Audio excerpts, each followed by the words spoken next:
Greetings and welcome to the 1/6 Scale Band proudly presents Say What, and this is, you know what it is, Comic Talks with Friends on Monday. Whoa, I think we got a bit of an echo in here. Yeah, I'm hearing my answer. Yeah, does anybody have, well, let's just bring everybody in. Let's bring everybody in. Does anybody actually have their, Vinny, do you have your phone on?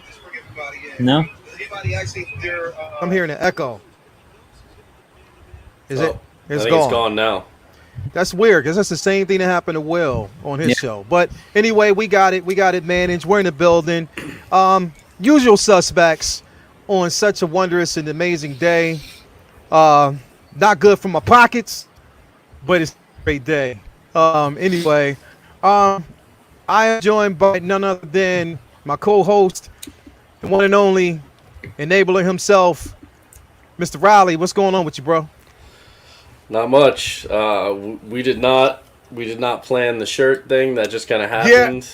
As soon as I jumped in backstage, Leo was change the damn shirt right now, and I was like, nope, I'm too lazy. So people out there, I'm telling him to change his shirt. Now this is strictly by coincidence. We did not plan this. Had I known, I don't know.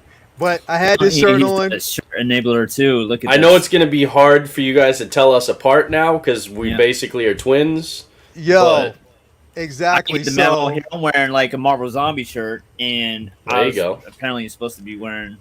Yeah, I guess you didn't get the memo. Yo, Joe Mama, don't say that's cute. It's not cute. It is not cute. No, Joe Mama, it's not cute.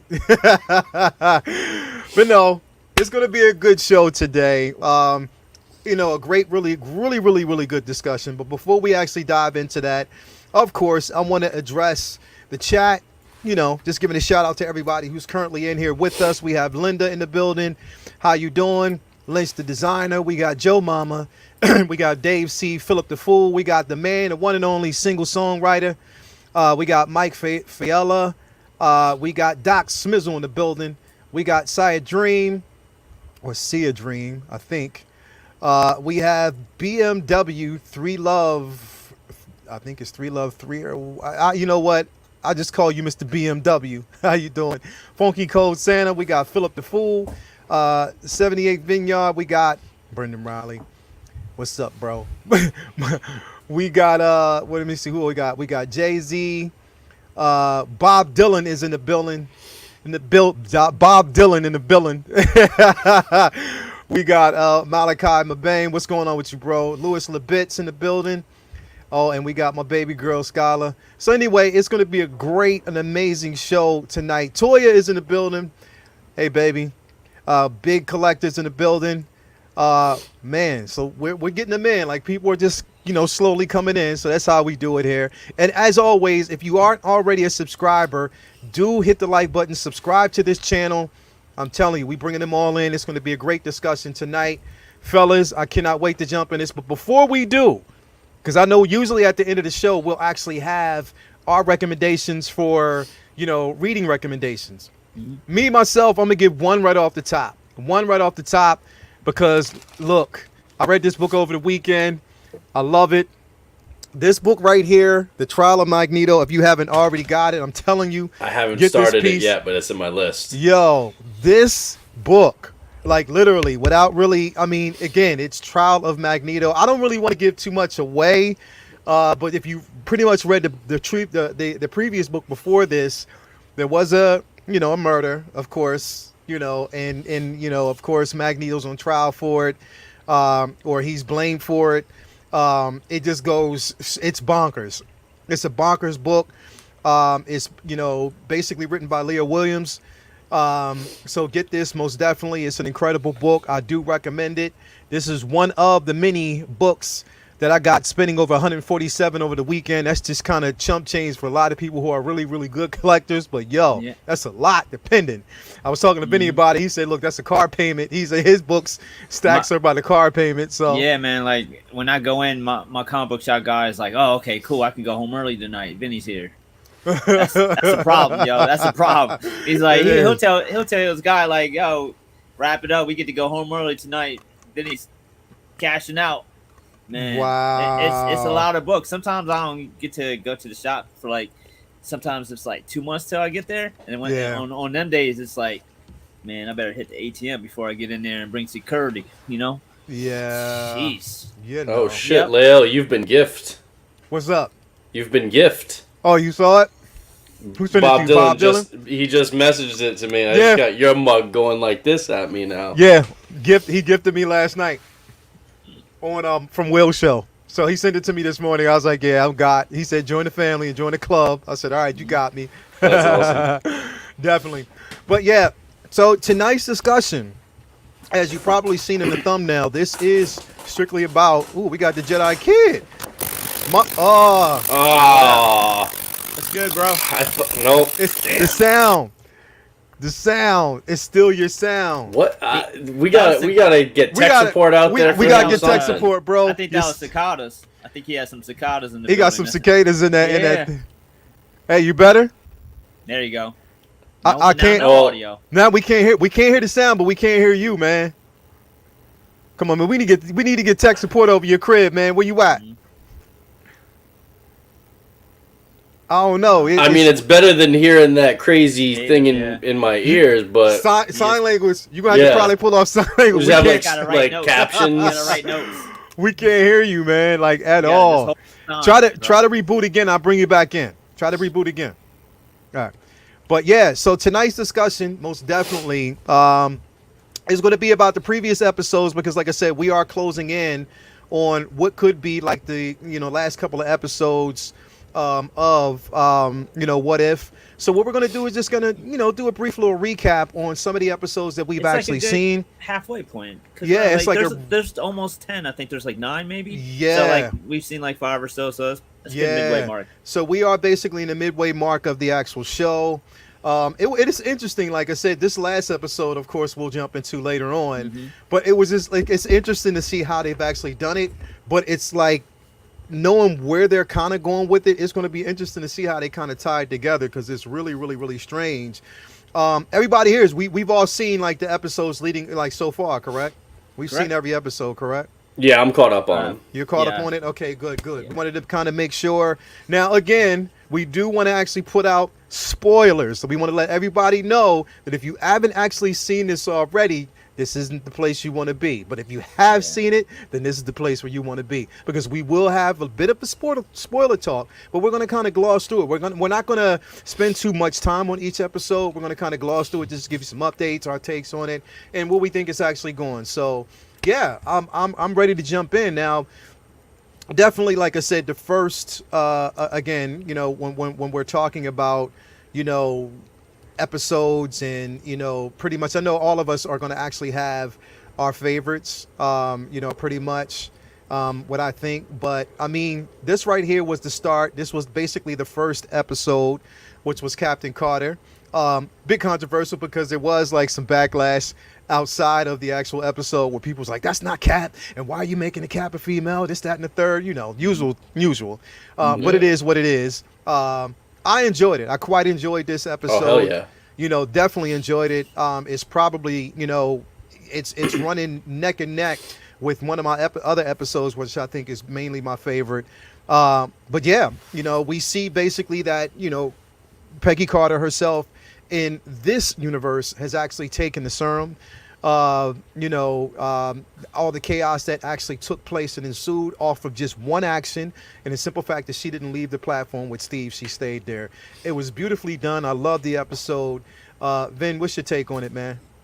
This opening episode was, I feel like, a nice introduction point. I don't feel like it's my favorite. It's probably one of my lesser favorites, but it's still one I really enjoyed. And I love that it was a great introduction to what If could be without being too crazy or getting into, like, if they had done one of the later episodes first, if they had done the past couple that we've done that were very heavy in theme and content first, it would have maybe been not the greatest jump off point. But this was a great, like, okay, what if example of, something going a different way than what we've seen. And it was also a great twist because, as we'll be talking about further in the show, there's a whole bunch of potentials here for further things and other possibilities for future characters or interactions in the future. And I felt like this was definitely an interesting introduction to what it could be. I think the most important aspect of this first episode was it showed how strong the animation style was going to be throughout the series. A lot of the fight scenes and action and FX that they did with animation in this first episode was really great, and it was a nice introduction that regardless of whatever you think of each story, the animation was going to be like top notch going forward, and this was a great example of what they were had up their sleeves for animation standpoint. Definitely loved it. So my man Brendan, bro, what you think about it, bro?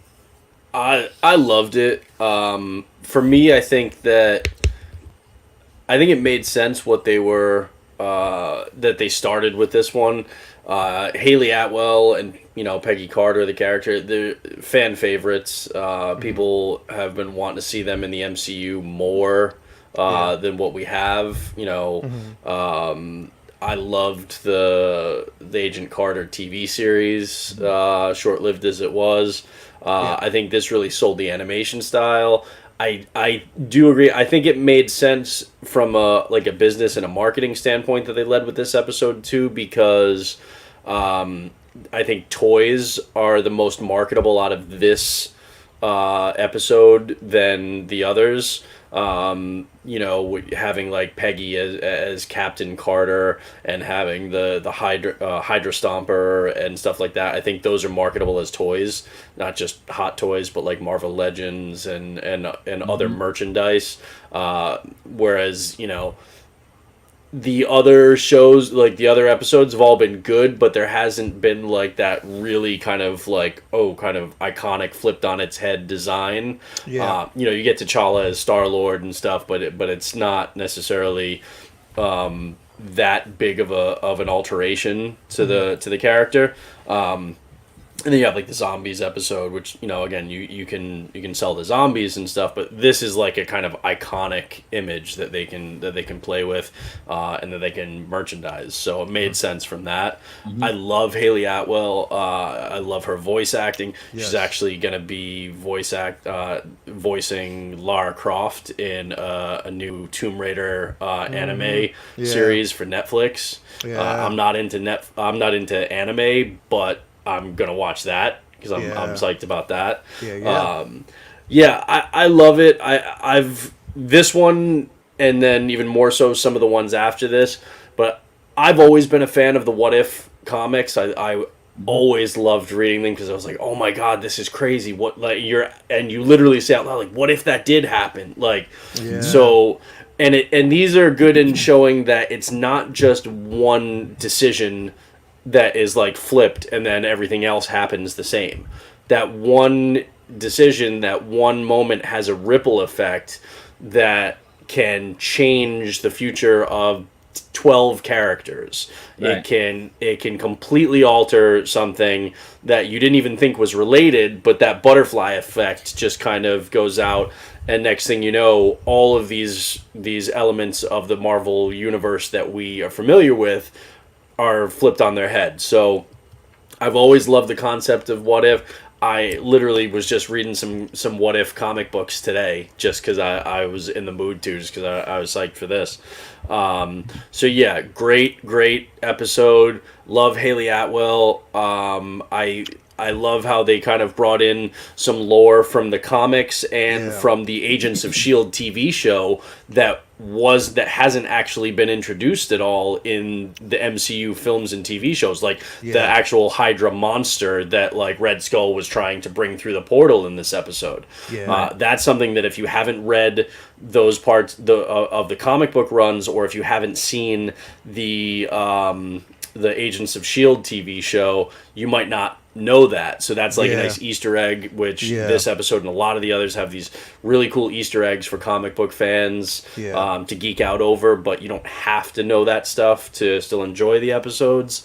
I'm super excited. I'm definitely buying the Hot Toy once they put it up for pre-order. No question. I'm hoping that that's soon because they did just announce the Cos Rider, like Cos Baby like Rider ones. They did just finally announce those, so I'm hoping that we actually get a pre-order announcement soon rather than just the prototype reveal that we've seen so far. But yeah, I mean, Haley Atwell, more Haley Atwell is always a plus for me. Definitely. Hey, Jedi Kid, do we have you in the building? Can you hear me? Yeah. Oh, shit. Yeah, we can hear you, bro. You can hear me? Can you hear us? Can you hear us? I feel like I gotta Yeah, cross I hear my you. fingers I hear and you. turn around and spit Bro. and throw salt over my shoulder right now just to make sure we don't jinx it. Bro, I don't let know me what's going on. let me reintroduce you to everybody. I miss No, you, fellas. I miss you guys, man. because every time you do, something shits the bed. Something We're happy shits to the have bed. him. Just let him Don't do give it. his take on the Let him episode, go. and we just go right in. Don't Let do him it. go. Okay, Jedi Kid, what's up, bro? So tell me about the first episode of What If. What did you basically think about this, bro? I thought it was enjoyable. I liked it. I just couldn't get into her being Captain America. All right, never mind. Kick him Captain out. Britain. No. It's valid. It's It was okay. I mean, but everything after that was has been perfect. I liked the episode. I got into it. But I don't know. I wanted more from Steve's character. As far as I wanted more of him in that iron suit and that what was it, the Hydra Buster? The Hydra Stomper, Hydra yeah. Stomper, Yeah, Hydra Stomper. I thought that was pretty cool to see him in that and to see him from that aspect with her getting the serum instead of him. The story to me, I think I wanted a little more. I thought it was too quick. Okay. I think if I would have had more of it, I would have been more satisfied. I did not like the episode, but I just wanted more from it. That's all. I think they they could have shown a little bit more about how since he didn't become Captain America, what happened with him and Bucky's relationship and stuff like that. Right. Too. They could have shown a little bit more about Steve Rogers on there too. Yeah, I agree. Right, it's chunks like that they were missing, I think. Yeah, definitely. What's going on, Mario? Glad to have you here, man. Overall, like I said, I enjoyed it. I thoroughly enjoyed it. I enjoyed the take on, the thing is, it's for me, I just like change. I like to see something that's totally different. I like when they introduce it. And the thing is, it's again, had we actually had Steve as Captain, we're not going to have a what if story with this first episode. You know what I mean? I like that it was a shakeup. There was, what else are you going to do with Steve other than, make him, which is basically source material in the comics, head of Hydra. You know what I mean? Hydra Cap. So, you know what I mean? Who you could have done something like that, but I'm glad they gave us a take on it. And I think that, like I said, it's strategically done the way they've done it with her leading off with the first episode. And the simple fact that I thought that in actuality that Steve's story was, there was a lot of, depth behind his character as well. I mean, getting shot, being almost, he was healed, but, his strength came from just the suit itself, but also just his determination. He was really, really determined. We saw more of a determination out of Steve here than, partly what we've seen before. So I'm glad that they kind of did it this way. I was happy. I was happy with how they fleshed it out the first time. So, again, it was, for me, it was up there with one of my other, definitely one of my other favorite episodes. But yeah, I mean, all in all, it was worth the watch. It was worth an introductory to, everything else that we saw. Yeah, what was you gonna say? You know what I really wanted, man, and I have a few What If comics. One of my favorite What If comics was the one with What If Captain America led an army of super soldiers. Yeah, That would have been awesome to see. Yeah, that's crazy. And you know what? To be quite honest, bro, who knows where we can actually go with this? This is the first season of What If. The success of it, depending on the success of it, who knows? We can actually get a second season if they're planning on it. I don't know. I don't know if that's what I hope the so. sky's the limit for them, but they can possibly do it. So I'm definitely happy. I hope they do. I hope we get at least a handful every year. Yeah. The zombie Spider-Man was awesome. This one was really awesome. good. This one was good. This was probably basically one of my favorites. And it wasn't, and I know a lot of people are like, okay, well, of course, it's going to be a lot of people's favorites because it's T'Challa, he's passed away. But I think It was well done. Nah, it it was was well well written. It was done. written It really was good. so well done. You know what I mean? Seeing like, the sort of like the on and off attraction between him and Nebula was Oh crazy. yeah, Seeing Nebula yeah. in Dude, another light. That It had was a lot great. more The way they going had on. Nebula in there. Yeah, was dope. it Yeah. was It had a lot simply- more yeah. going on. They fleshed out a lot more. They juggled a lot more in this episode. They had so many moving parts, and to have that many Yeah. moving parts with all the Ravagers and all the different people that they switched their perspective and things that they were about was Yeah. definitely Yeah. had to have been a complicated task that they put upon themselves, because they could have made it a much more a streamlined story of being about T'Challa, but adding the Ravagers and Thanos and Black Lord, all these different elements to the episode where they had to do all these different things and show how that change affected all these different things was incredibly complicated. And I feel like they handled it extremely well. Like Jamama said in the comments, that which I kind of agreed about, it was a little shitty to see Thanos like so nerfed in that That was episode. cool to see Thanos like that. It was cool to see him like more down to earth, but at the same time it was kind of like it took away his ferociousness, and he wasn't like Thanos obviously should be able to solo the Black Order, but it is what it is. That's the only negative I've had pretty much about from that episode on. Everything else has been just incredible, and of course it was just phenomenal to hear Boseman one more time. I mean, obviously we've seen him in future episodes, but that was obviously the first we've heard that man's voice in a long time as T'Challa. Yeah. So it was really special. Like, Yeah. I mean, man, it was like, when he passed, it was like I hadn't really thought about the What If episode. Yeah. So when they came out, and I was like, oh yeah, that's right, he's going to be in a few of those as at least his voice actor. So hearing his voice these few past times and coming up, I think we got at least one more or so.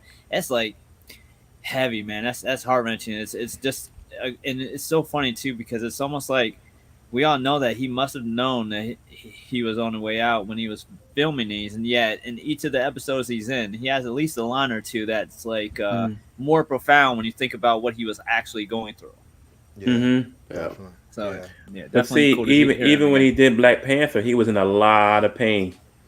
Yeah, I don't know how he got through making that movie, man. All that stunt work and all that stuff that he did. I don't know how he made it, man. What a tough, But it just tough shows individual. that definitely shows the strength of an individual, on that level, that he can actually come in and do these things, beyond just, what he was dealing with, what he was diagnosed with, what we didn't know, what the world pretty much didn't know. It was just amazing to actually see him, and the thing is, like, that's not the only time that we're going to see him, because like I said, there's a few more episodes within it, but definitely I dug it. Like this was literally my favorite episode. Yeah, mine definitely too. was. Brendan, what you think, bro? I love the episode. I think he had a lot of fun with flipping the script on his character.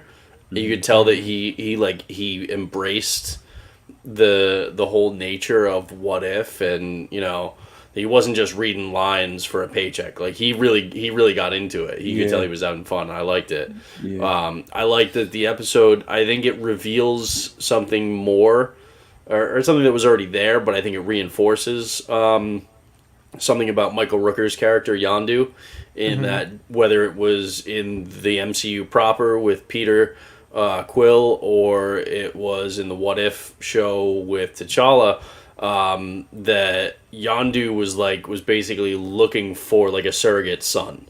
Like he was just his character. He was just primed to bring somebody in that he wanted family that was more pure than like the Ravagers in both scenarios. So I thought that was cool. It just kind of I like when you kind of like we've had in Star Wars with Dave Filoni revealing things about characters from maybe the prequel trilogies or something that kind of make you look at them in a new light, or kind of go back and be like, oh wait, this moment makes a little bit more sense to me now. This is the motivation. This is what they're thinking or feeling. And I like that in this, where you can kind of pick up on those things. I thought the use of Nebula and kind of double triple agent, you don't know what where her alliances are, her allegiances lie. I loved that. That was cool. Yeah, I absolutely loved that. This episode felt like the voice actors were having fun with the story. Like they were really just like, oh, this is cool. We get to fuck around with some things that people aren't going to see coming. I think all around, I think it was a super fun episode. It's exactly the kind of thing that like makes you want more what if episodes. So absolutely loved it. It's sad that we won't get additional episodes, like in a future season or something with Chadwick, voicing this character, because I think there are a lot, just based on the comic book storylines we know, there are so many other opportunities for for what ifs with Black Panther, and so that's unfortunate that we won't get to see that. But I mean, at least we have these, and these are going to live on, and I'm a big fan of this episode. Yeah. Jedi Kid, your take, bro. Well, with this episode, man, after losing such a profound actor like Chadwick, bro, like it just really, I got emotional, in some of it, because for him to deal with that kind of pain and still push through, and he sounded like he was having a lot of fun. It means a lot to me that he's leaving a legacy like that behind with something like What If. Now, him as Star-Lord was amazing to me. I never even thought of the concept of Black Panther being Star-Lord until the What If. And it just blew me away. And I like Peter Quill, but Black Panther, T'Challa Star-Lord was such a better Star-Lord to me than Peter. Yeah. I mean, I really, really, really enjoyed the show. Yeah, definitely. Again, I you know what? It was just, I think for me, it was the simple fact that, again, we're talking about what if stories, and what I want people to kind of, realize is that with these stories, it's always open for, it's up for interpretation, how you interpret it, and a lot of these stories didn't take place in the books. They don't think that they did. You're seeing different renditions, but the sky's the limit, because it is within their warehouse to kind of change source material and just do it the way they want, because they can. And on top of that, it makes perfectly good sense. So I definitely enjoyed the episode. I can't hear you. Yeah, sorry. I was going to say, the cool thing is the door's open for them to do actual what if comic books that have been printed using the MCU as a kind of through line, because remember, there are what if books like, what if Aunt May died instead of Uncle Ben. Right. Man. So you can have, Tom Holland or whatever actor they used for him in the zombies episode, but like you can take the MCU iterations of some of these characters and say, okay, what if, Marissa Tomei's Aunt May died instead of, and then we get, a version where Uncle Ben lives, and that flips everything on its head in that book. So there's a lot of stuff that, there's a lot of stuff that can be done there. There are what ifs about, like Planet Hulk and stuff. So you could kind of flip the script and, and do something with the Thor Ragnarok movie, and what if Hulk stayed, out there? What if he, there are a lot of things that you can do where you can take the core of the MCU and use the books that came out and then do something really, really cool like that. So as long as there's endless amounts of source material that they can tweak and use to put it through that MCU lens and keep giving them to us for the very cool thing about the possibility of like an introduction or crossover of these what if episodes with future MCU stories is, in the comics back in the day, there was a lot of what if stories that 15, 20 years down the line, Mm-hmm. writers who were kids reading these comics grew up and were writing the stories themselves and applied a lot of those old stories to things that happened. I mean, there's a what if Jane Foster found the hammer and became Thor that 20 years later became canon in Marvel Comics. Yeah, exactly. Or what if Sergeant Ross became a Hulk and they used that and they did that to make the Red Hulk. Exactly. To do Red Hulk. Like, Yeah. so it's not beyond the realm of imagination that they're going to use these what if Disney Plus shows as a springboard for things to happen maybe 10 years down the line in the MCU. Because and you know what? Always, folks out there, remember what I do want y'all to remember. And what if the Evil Dead is canon? Exactly. And the other thing too with this is back in the day, those comics were just like a playground, a sandbox, if you will, for the writers to do something creatively different and to do something that where they didn't have their hands tied. It was, they could just do whatever. And in a way, like, I doubt this was their thought process at the time, but I feel like it's revisionist that this was also like a litmus test for Marvel. Like, what ideas were the fans clamoring for? Because there were things that happened in those what if comics that a lot of people wrote in as kids saying that would be so cool if it really did happen. And I'm sure a lot of those editors kept that in the back of their mind. So there's going to be stories or things that happen in these episodes where people are going to say, wow, like that really would be cool if we seen that in a movie that down the line they might, okay, well, when we get to that, we'll take this from here, take that from there. I mean, the what if books are basically the manifestation of the conversations that all like fans and geeks would have about, that was really cool, but what if they did this? Right. What if the Phoenix didn't die? What if, even you look at, there were the Civil War, what if? Or what if Iron Man died? Or what if Iron Man won? What if Cap won and Iron Man lost Civil War in the comic book line?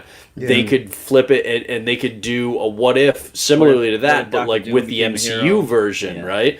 There are just so many cool things that they can do that incorporate the MCU and the books. But that's the whole appeal of what if. It was basically like, you read a book and they're like, that was awesome, but what if they did this? And you never think about it actually happening like in the books until you had a conversation with your buddy one day, and then a couple of years later you see a what if book and you're like, dude, I fucking thought of that. Like I was asking that question and we talked about that for hours. Or like an alternate ending on a Blu-ray where instead of an extra scene that's different, here's a whole show dedicated to, or what if the bad guy did this and won or whatever.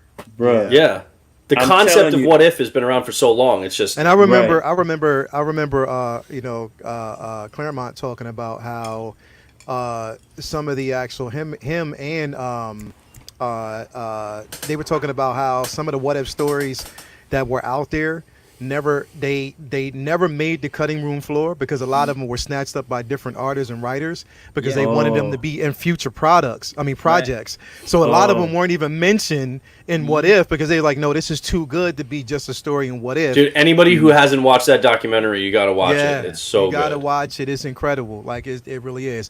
Because the whole point of it was think outside the box and do stuff that you wouldn't normally do. Exactly. Still, man. My favorite one, man, I'm telling you, is that you got to read it if you have it. That what if Captain America led an army of super soldiers? That was Dum Dum Dugan. The whole band of them, all of them had the serum. Yeah, that was an awesome. It was crazy, man. It was crazy. I think I picked it up when I was like 17, 18.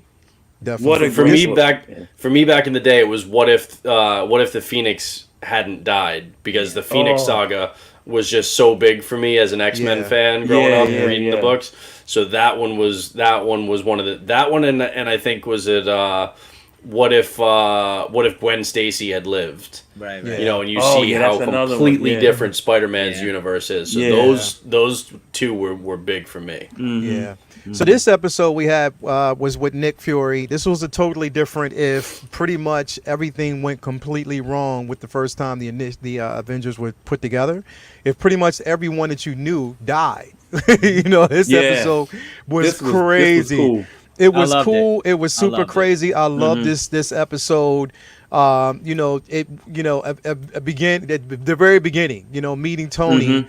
and seeing how that went down, and then accusing Scarlet Witch, as being the killer itself. Like, I just loved how it was beautifully constructed. It called back to like 5 different MCU movies. Dude, There's Thor exactly. 2, Thor, twist. Iron Man 2, all those. Oh my god, Yeah. that whole twist was so sick with Hank. Yeah. Oh my god. The beautiful part about that is it made Hank a villain, and Yeah. it's happened a couple of times without involving Ultron. So it's like they didn't give like the MCU took Ultron from Hank, which of course is one of the most controversial changes that they've made to any of the characters. To have Hank be Tony be the right. And here's through What If they've managed to inject Hank's assholeness into the What If world twice now in a way where he's inadvertently or super intentionally in this episode. Yeah, they kind of stick it to. They kind of stick it to Hank twice in this. In the comics, in the comics, he's in a right way. He though, does. like, He's but it's in a way that is kind of like, it's so good though. Like Michael Douglas, he plays such a great villain, and Hank Pym is such a great love to hate him villain character in the comics too. Like just the way, like, especially when they did Ultimates and had him like literally, spraying Janet with a can of Raid was in Wasp form. Like, the asshole shit that he does in the comics is just always just like so, hilariously over the top. And like I said, it's just really cool to see them like give him a villain role without it even involving Ultron, which was inadvertent and made it more like an intentional threat. But I don't think anybody was expecting Hank Pym to even really play a role in these What If episodes, let alone like be critical to them. Right. And truth be told, they did a really good, because then when you look back, the motivations that he had make perft sense. It makes sense. Yeah, like it was just that's what very makes the well best written. villains when you sit there and think, well, shit, if you were him, maybe you would at least like have these thoughts of doing the shit that he wound up doing.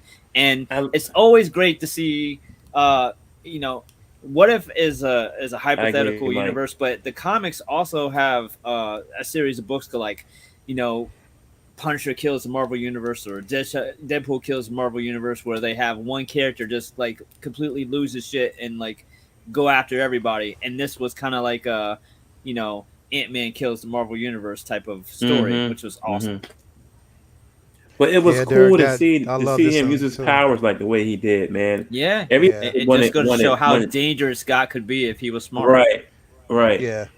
And the thing is it shows strictly, again, like we're looking at Hank Pym, from a totally different vantage point. We see him. The thing is, we seen hints of it, in Ant-Man 1 and 2. So we actually did see hints of what he could become and who he could actually be. And this is just fleshed out, just given to you with no chaser. Like, yo, he's an asshole. He's a badass in those films. Exactly. Especially, I love the murder mystery element to it too. Yeah, I love that it wasn't.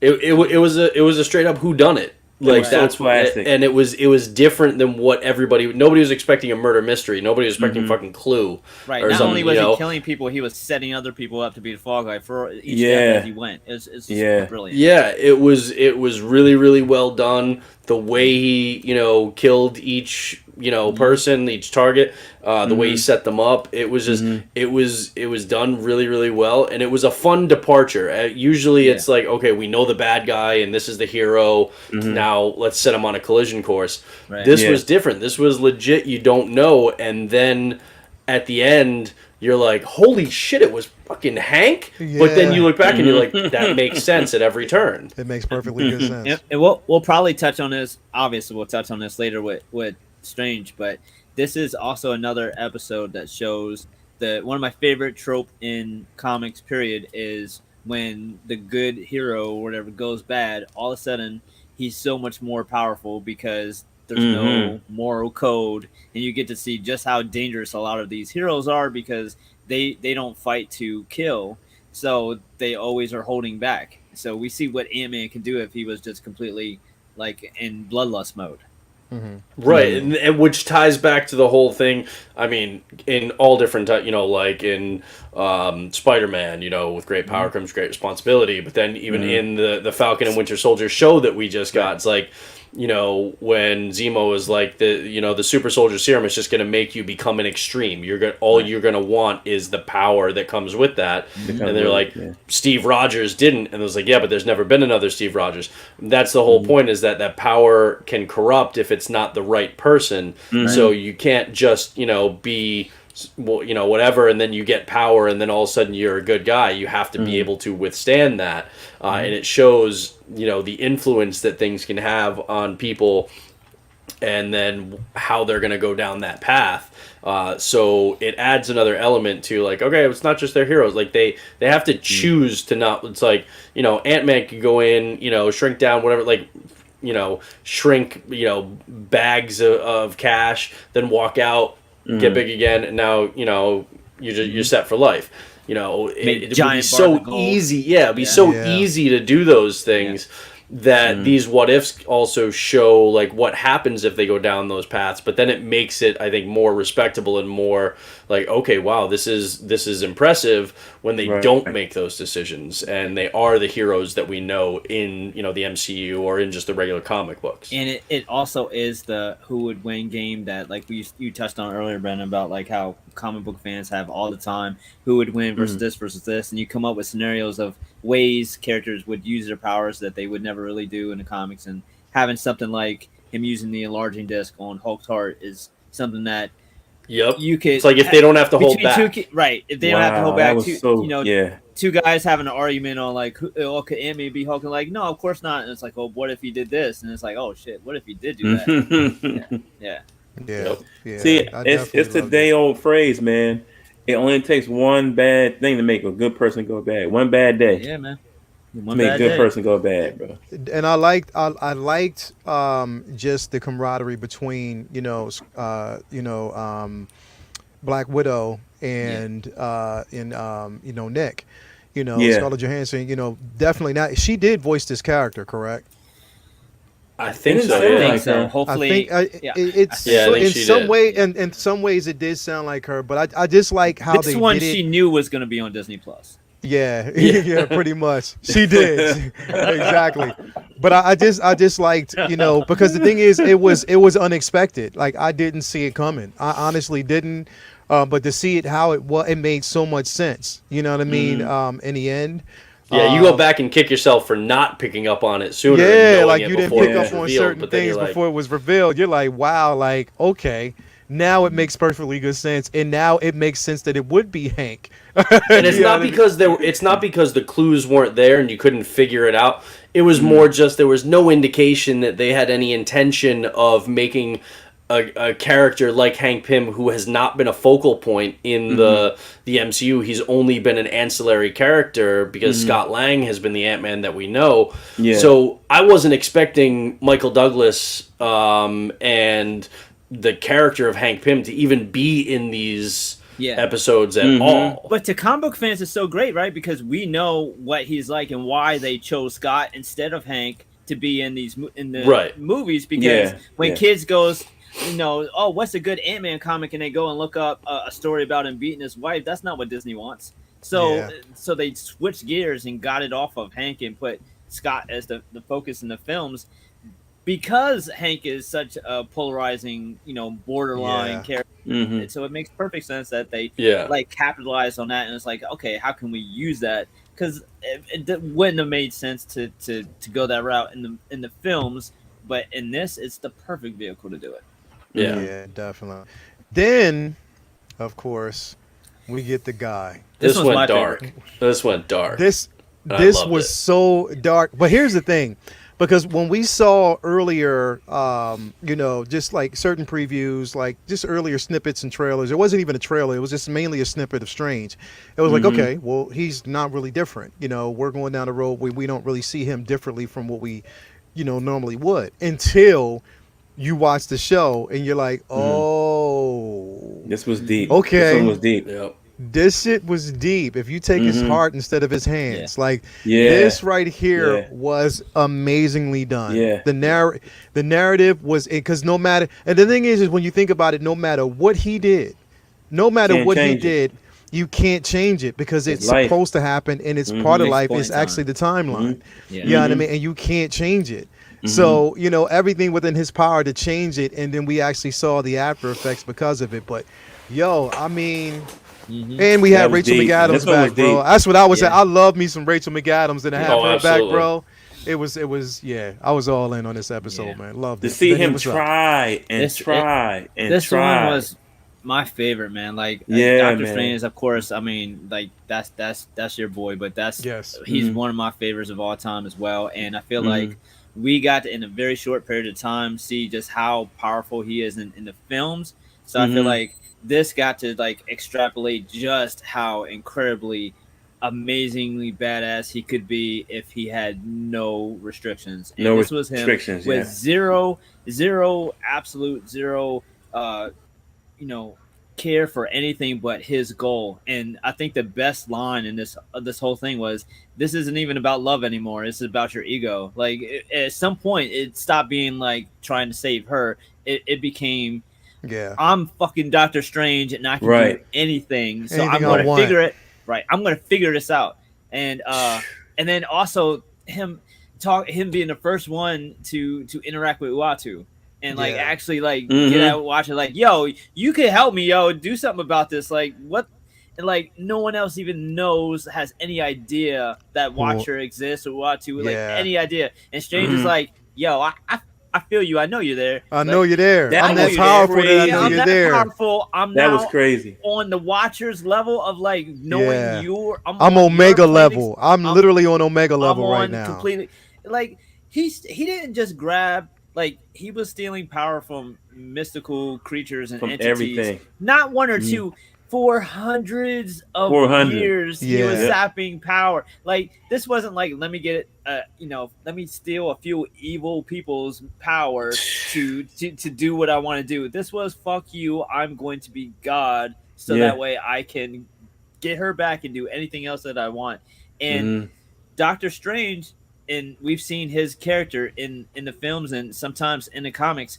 There Mhm. are shades of that Yeah. in his character, in his Mhm. DNA. Like there is a reason why he's so, uh, like Ancient One says, "Oh, he's the best of us," and I feel like a big part of that is his intelligence, but I feel like another big part of that is his ambition. His Yeah. ambition made him such a top of the world surgeon, but it also has made him the best at what he does as far as master of mysticism. Because Yeah. in Mhm. in his world, it's really just studying and learning, and to him that is almost limitless. Like And you know whatever he what? learns, he adopts. You know So what? The one thing that I did love about this, and not to cut you off, because I'll let you yeah, continue. Sorry.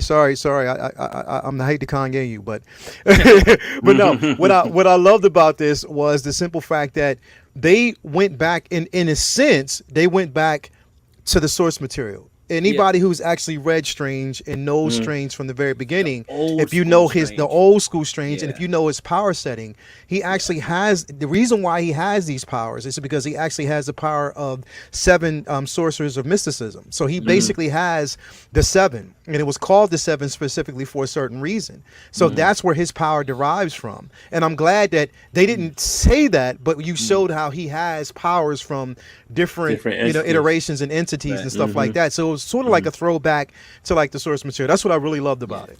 Mhm. Yeah, and I love that the ultimate, like the payoff at the end wasn't just that he made the Earth weaker so that Dormammu was able to come take it over or do something like that. No, like his level of ego and rule breaking broke the universe. Like that's such a grand concept Yeah. for this show. It's just Mhm. truly special, and he's still there. Like they could still touch on that. They could even Yeah. have Strange from a different universe interact with Strange still in that pocket universe. Mhm. It was like a really impressive and special episode to me, because a lot of times in these movies, as comic book fans, we think, man, these characters are awesome, but they're so nerve compared to what they can do in the comic books. And that took years and years and years of building up, so that way, character gets stronger, new villain comes, character gets stronger, and that took years to see a lot of characters be as strong as what we know them. So MCU isn't trying to start off there. So there's a lot of characters that takes a long time but yet we're seeing a fast forward of hundreds of years of Strange leveling up in one episode, and it was just really cool to see just like OP Omega level Doctor Strange in this type of setting. Listen, man, to see him call out the Watcher, yeah, that was so fucking crazy. That blew me away. I'm like, yo, he's calling him out. He can see him. Yeah. I said, wow, yo, that really got me. Like, yo, this dude is really on another level with power. Like, he can see the Watcher just sitting there chilling. Mm-hmm. I said, wow. You know what? The crazy part about this episode is all the sarcasm while I'm watching the episode. Every ounce of sarcasm, I kept thinking about Brendan. The most sarcastic motherfucker in the group. I literally, I'm watching. I was like, him and Strange would be good friends, bro. Yeah, that's some shit Brendan was saying right off the bat. Not wrong. What you think, bro? I love the episode. I think this and a lot of other comics like the Demon in the Bottle arc with Tony Stark. I think they are kind of great examples of the amazing storytelling that I don't think comic books as a genre get enough credit for being able to do. Just like a lot of, the X-Men books and how those harken to the civil rights movement. And so I think this is a great example of real life things that comic books can teach people as they're growing up, and that adults can even, hone in on when they're reading these books or watching these shows. Like, this one is the dark path that you can go down when you become obsessed with something in life that you just are never going to have control over. Right. And the fact that if you always try and figure out a way around dealing with loss rather than accepting it and learning from loss, if you're always trying to change it, like, you're just not going to be able to. Eventually, we all lose people in life, and you can't bring them back. You can't do anything to change that. A lot of people will go into just kind of self-destructive behavior and depression and things like that, and that's exactly what he did, just, with a mystical element to it. But there are these real life kind of, through lines that you get out of these.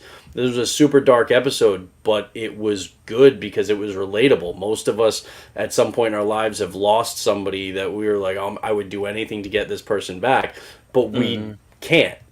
And so this shows that, like, even though he's, the Sorcerer Supreme and has all this power, even he can't course correct this and go back and bring her back. So yeah, I absolutely love it. I love the subtle costume design changes that they made as he shifted to that darker iteration of Doctor Strange.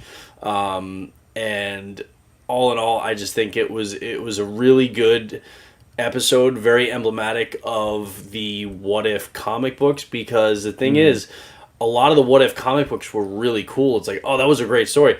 A lot of them did not have happy endings. No. Okay? A lot of times it's like, what if this character survived, didn't die or something, or this character died instead? It's not a one-for-one. It's not like, okay, well, this person didn't die, so then this person did, or like they lived and they just, went happily ever after. A lot of times it's like one thing changes, one person dies or lives or goes on and does a different thing, and 20 other people die. Or like some massive event completely flips on its head, and then that outcome changing means the whole world dies, or so it's never just a one for one, like, oh, if this happened then this happened. It's all the ripple effects that go along, and so I think there was a lot that really harkens back to the original kind of What If comic books and the whole purpose of that line in this particular episode. I think they just did a great job. I love that juxtaposition of, what if he lost his heart instead of his hands, that metaphorical, meaning there. And it shows something, it shows another element of Strange's character in, yes, as egotistical as his character was in his origins, and as important as his hands and his livelihood were, it reveals just how much he loved her that he didn't even know. until she was gone, because it seemed like he loved himself more than her, and then he realized that he did love her more than he loved himself. But he was just too stupid and egotistical to realize it while she was there. So yeah, I just think there are a lot of really, really cool elements. It's a lot deeper than most people are expecting from comics and expecting from an animated show. And I think it shows the power of this medium, these animated. Because I know, like, Justin and Will and, always saying, if you're going to do this in live action. It doesn't feel like it matters, when it's animated. Man, You have to remember, they episode, don't read books. They don't even. Yeah, I know, comics. exactly. But this episode right there shows that, close-minded, man, the storytelling can be in any medium. It doesn't have to be live action for it to be impactful. And this is proof positive. This one was a powerhouse. Definitely. Jedi Kid, what's up, bro? Man, I just thought it was just to see her. He kept trying to save her, and he'd get close, then she would die again. He'd go back, get close saving her, she'll die again. He would just tear himself up to save her over and over and over, and she just that's just a part of life that she had to live, and will actually die, and he just couldn't deal with it. He couldn't take no for an answer from nature.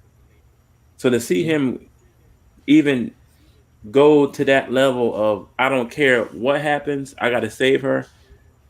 That's the power of undeniable love.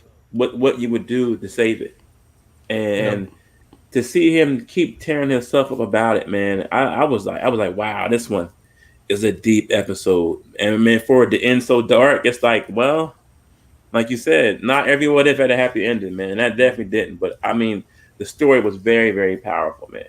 Yeah. I mean, really enjoyed it. it was powerful in the sense that, like I said, all of us. Oops, that's not the one that I want. We're going to talk about this. Oh, that's later not. on, Yeah. folks. Oh yeah, that gonna trailer was happen. dope. We'll talk about that. This will be probably the last thing we'll talk about. But yeah, I think what was really, really powerful about the episode was just the simple fact that, out of everything that he tried to basically do, he ended up. I mean, no matter he wanted her, so that meant the world to him. He was willing to give up the world to actually have her, until basically he gave up the world plus her till it was just him left, nothing else. You know what I mean? Just the center of his greed was his love for her. You know what I mean? And then that kind of like just exploded into like everything else.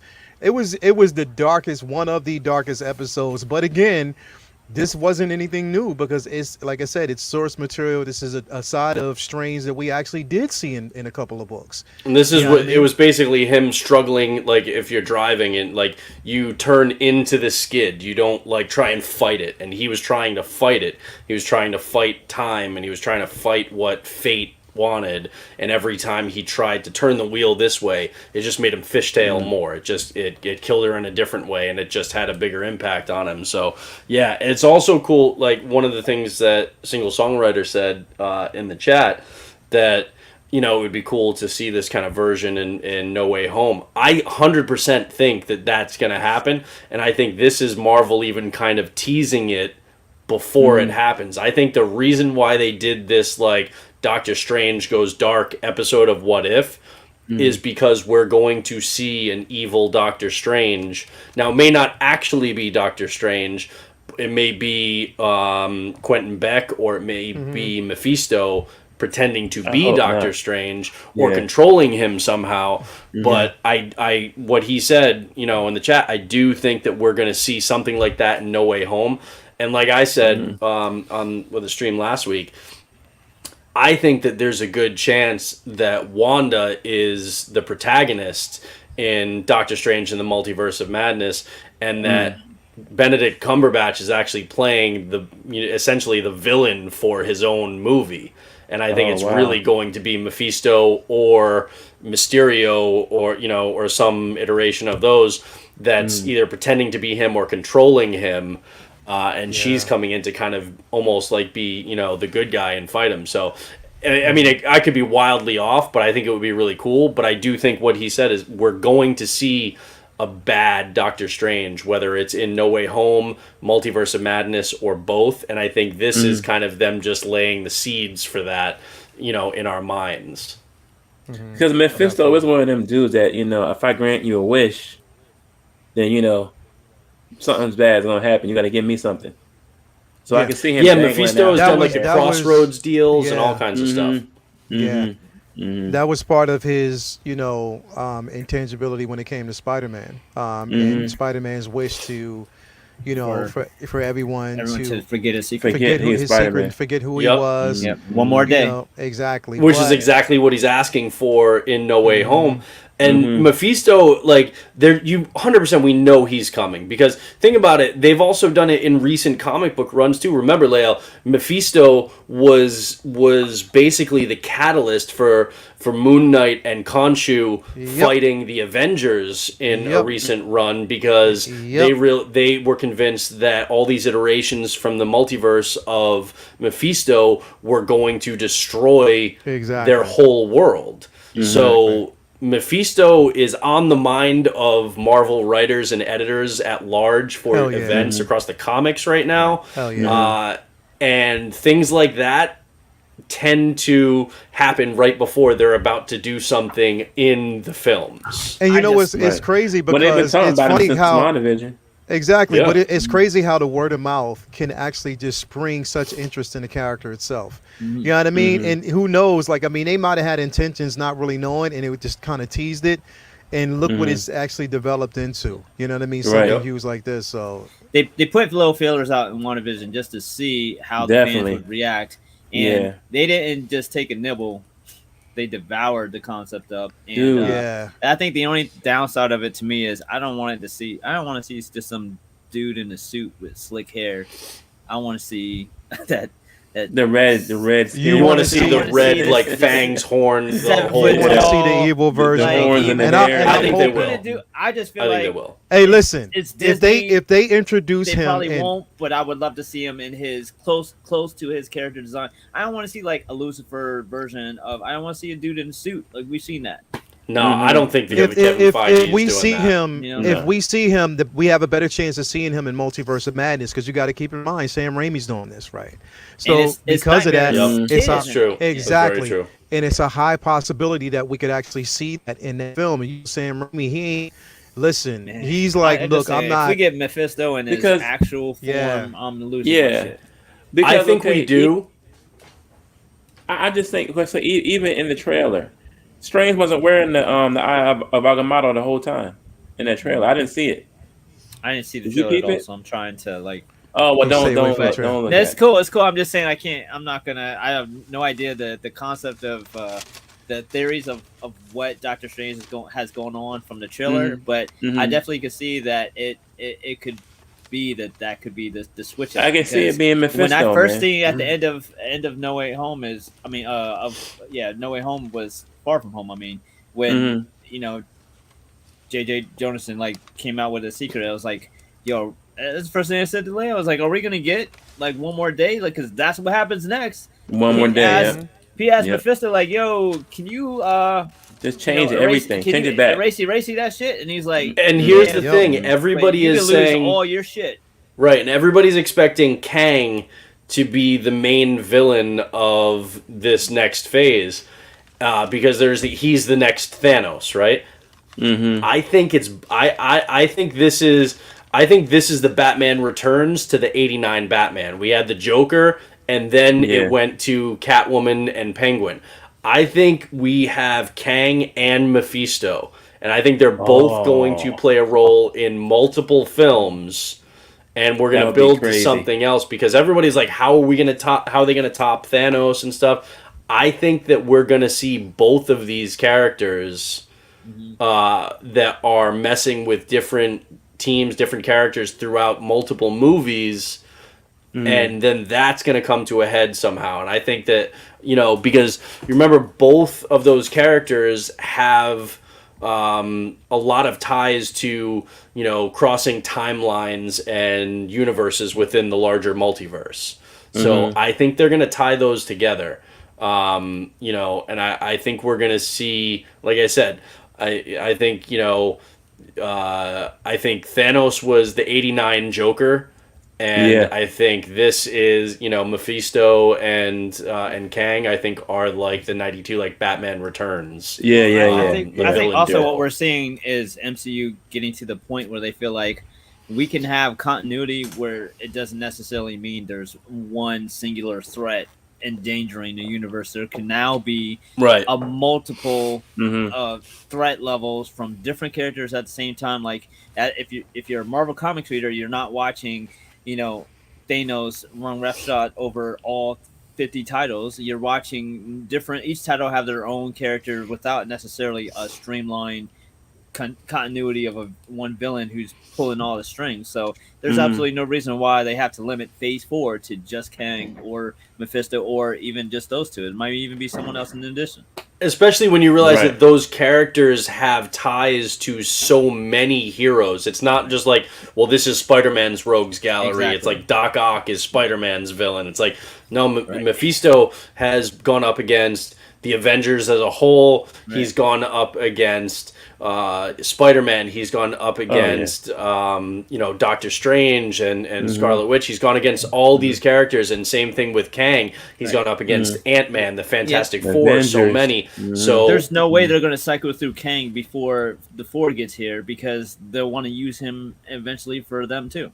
I mean, he's integral in their stories. Yeah, as well. Marvel is playing the long game right now, and they know that most people who are just MCU fans and don't have the comic book knowledge are just like, oh man, what's going to happen next? And they know that they're driving people like us batshit crazy, speculating about what are they going to do? What are they going to do? And Marvel is really good at, with the exception of some things that people haven't liked that they've made changes, for the most part, most people feel like the substantive changes that they make are ones that at least honor the intent of the source material and the intent and the origins of these characters.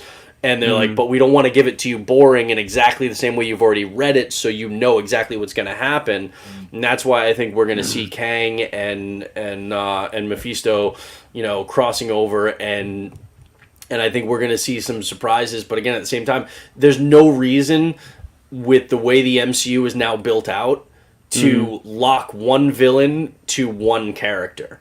Back in the day, it was like early MCU, it was like, okay, we've got like, Mandarin, Iron Man, Red Skull, Cap, Loki, Thor.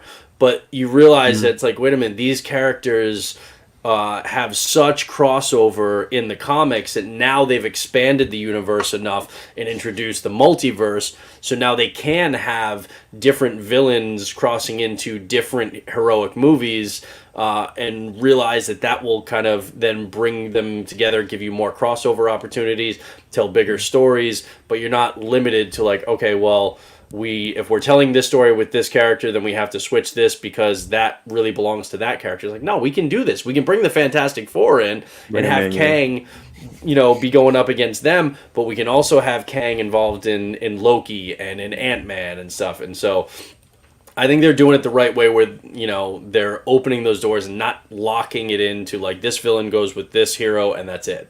It's which Skylar, she said, I hope we get part 2 to the most recent episode. Good segue, baby, because I said the same thing, Punk.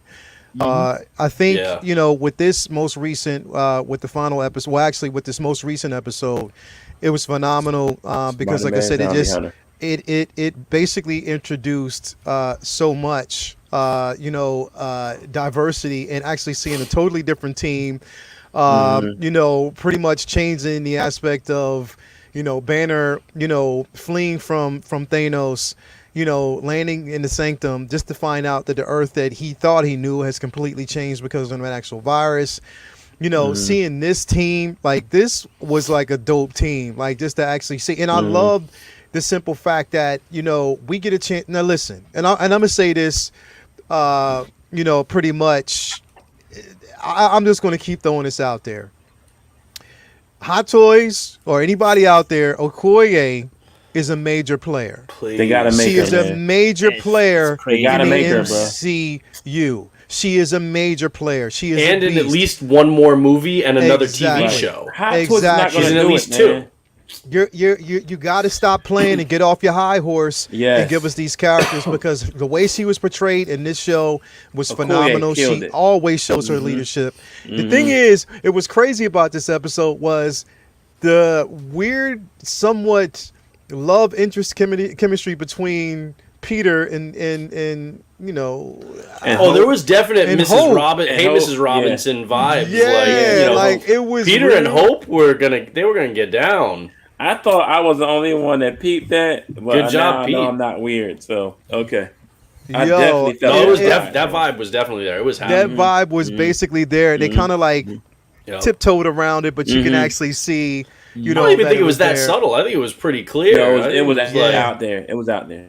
It was That's definitely been kind out of a there. running MCU thing. With they've done that with him and Captain Marvel too. That's been kind of a thing Yeah. that they've been doing. Yeah, And trying they to didn't get- even know that Scott Lang was alive again. It's like, But Yeah. even if he did, I mean, he was like He was useless they, at that point. they turned Scott Lang into head detective Damon Wayans from In Living Color, where he was just the head, and actually he didn't Yeah. even have the hands and the feet like Damon Wayans did. Yeah. Yeah, But that yeah, was so I mean, hilarious, bro. he wasn't getting back with Hope, so yeah, the door's wide open for Peter. Head detective. yeah. But I really loved the way they. Damn, I love In Living Color. Yeah, right. But I Detective. definitely love the way they actually played with this episode. You know, which each individual character, you know, how, you know, especially like watching, it's like, how much can Peter lose? Like, how much more can he Man. lose? That's, Uncle that's Ben. His lot, that's his lot in life. That's his That's life, his bro. lot in life. Make Like, he number. just, no matter the closer he gets to someone, Yep. he ends up losing them. And then you just All the understand it's time. like, yo, I just don't want to connect to anyone. I just don't want to be around anyone at this particular point. You know what I mean? It was just, you know, I love that too. How each zombie, and that's the thing that was weird, is that these zombies were in complete Yeah, control. that was dope. Yeah. And it was. Some people question that, be like, "Oh, how do they remember now to do it?" It's like, all right, yeah, but here's the Muscle thing: memory. if they all turn into zombies but they don't have their powers, then it's boring. Yeah, yeah. Because the ones that do have powers would be like, all right, well, you're just slow lumbering zombies with no powers, so all right, we're still gonna win this. Like, we may lose a couple guys, but we're still gonna win. Like, it And would you're have sucked if thinking they. of zombies in the aspect of how they've been portrayed in movies. Hollywood. where This is a different. Yeah, these are This is a Marvel's different- versions of Yes, zombies. Exactly. And You the know? crazy thing, like, this is Robert Kirkman writing this almost 20 years ago, before Walking Dead even blew up. Like, this is his baby that from the comics. Like, his idea was to see, like, imagine a zombified Hulk. Imagine Galactus as a zombie. His hunger being because it's a Ate the zombie, and all these wrong- yeah. characters' powers, and just a different way to utilize them. And with it being a super infectious disease too, that even if you have indestructible skin or healing factor like Wolverine, everyone was susceptible to the virus. So you got to see, once again, in the what if fashion in that comic, what if all these characters behaved like zombies. There was some- Yo, There were it some was- pretty cool deaths too in this, Yeah. like It- how bro. Sharon Captain blows up. yeah. Yeah. How Sharon, Man, but the bro. funniest shit, Yep. the funniest shit, and I kept rewinding and laughing my ass off.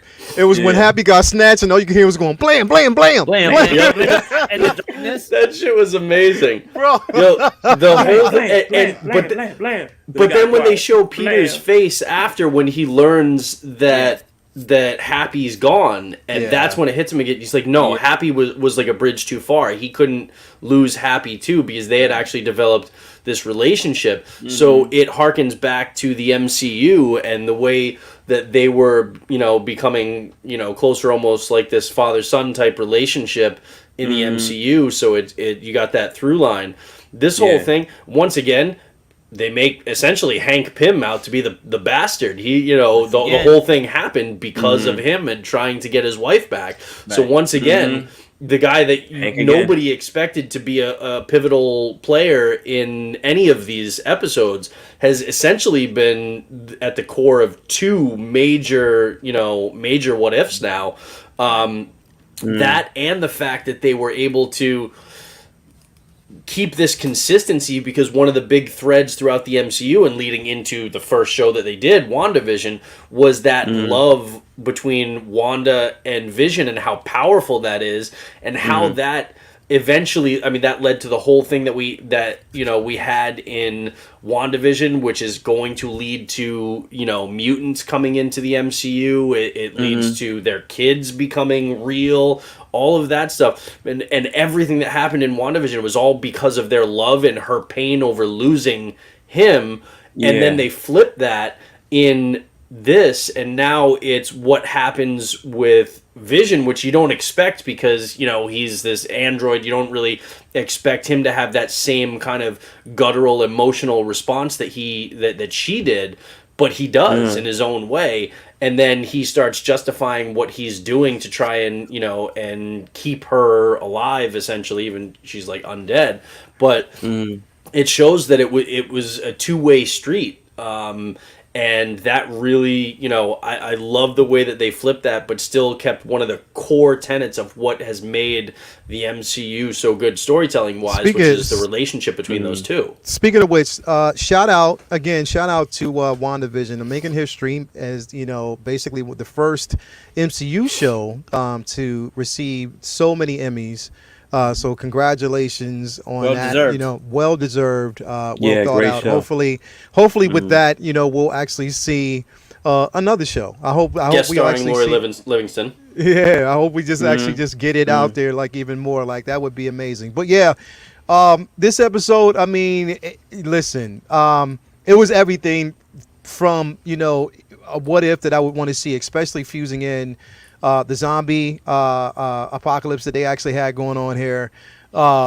It was from the gate one of the most beautiful things, the most beautiful tragedy that you can actually see on film. You know what I mean? Like exactly, with hope, with seeing Bucky, watching his friend have to go up against Cap. You know what I mean? It was just everyone facing like their most gut-wrenching fears is seeing someone that they love and having to actually kill them again. You know what I mean? Crazy. That is such. It was beautiful work done. And I know some people complained about, there was so much more in like the comics with the zombies, about like Peter like essentially like killing and eating MJ and then being distraught because he did.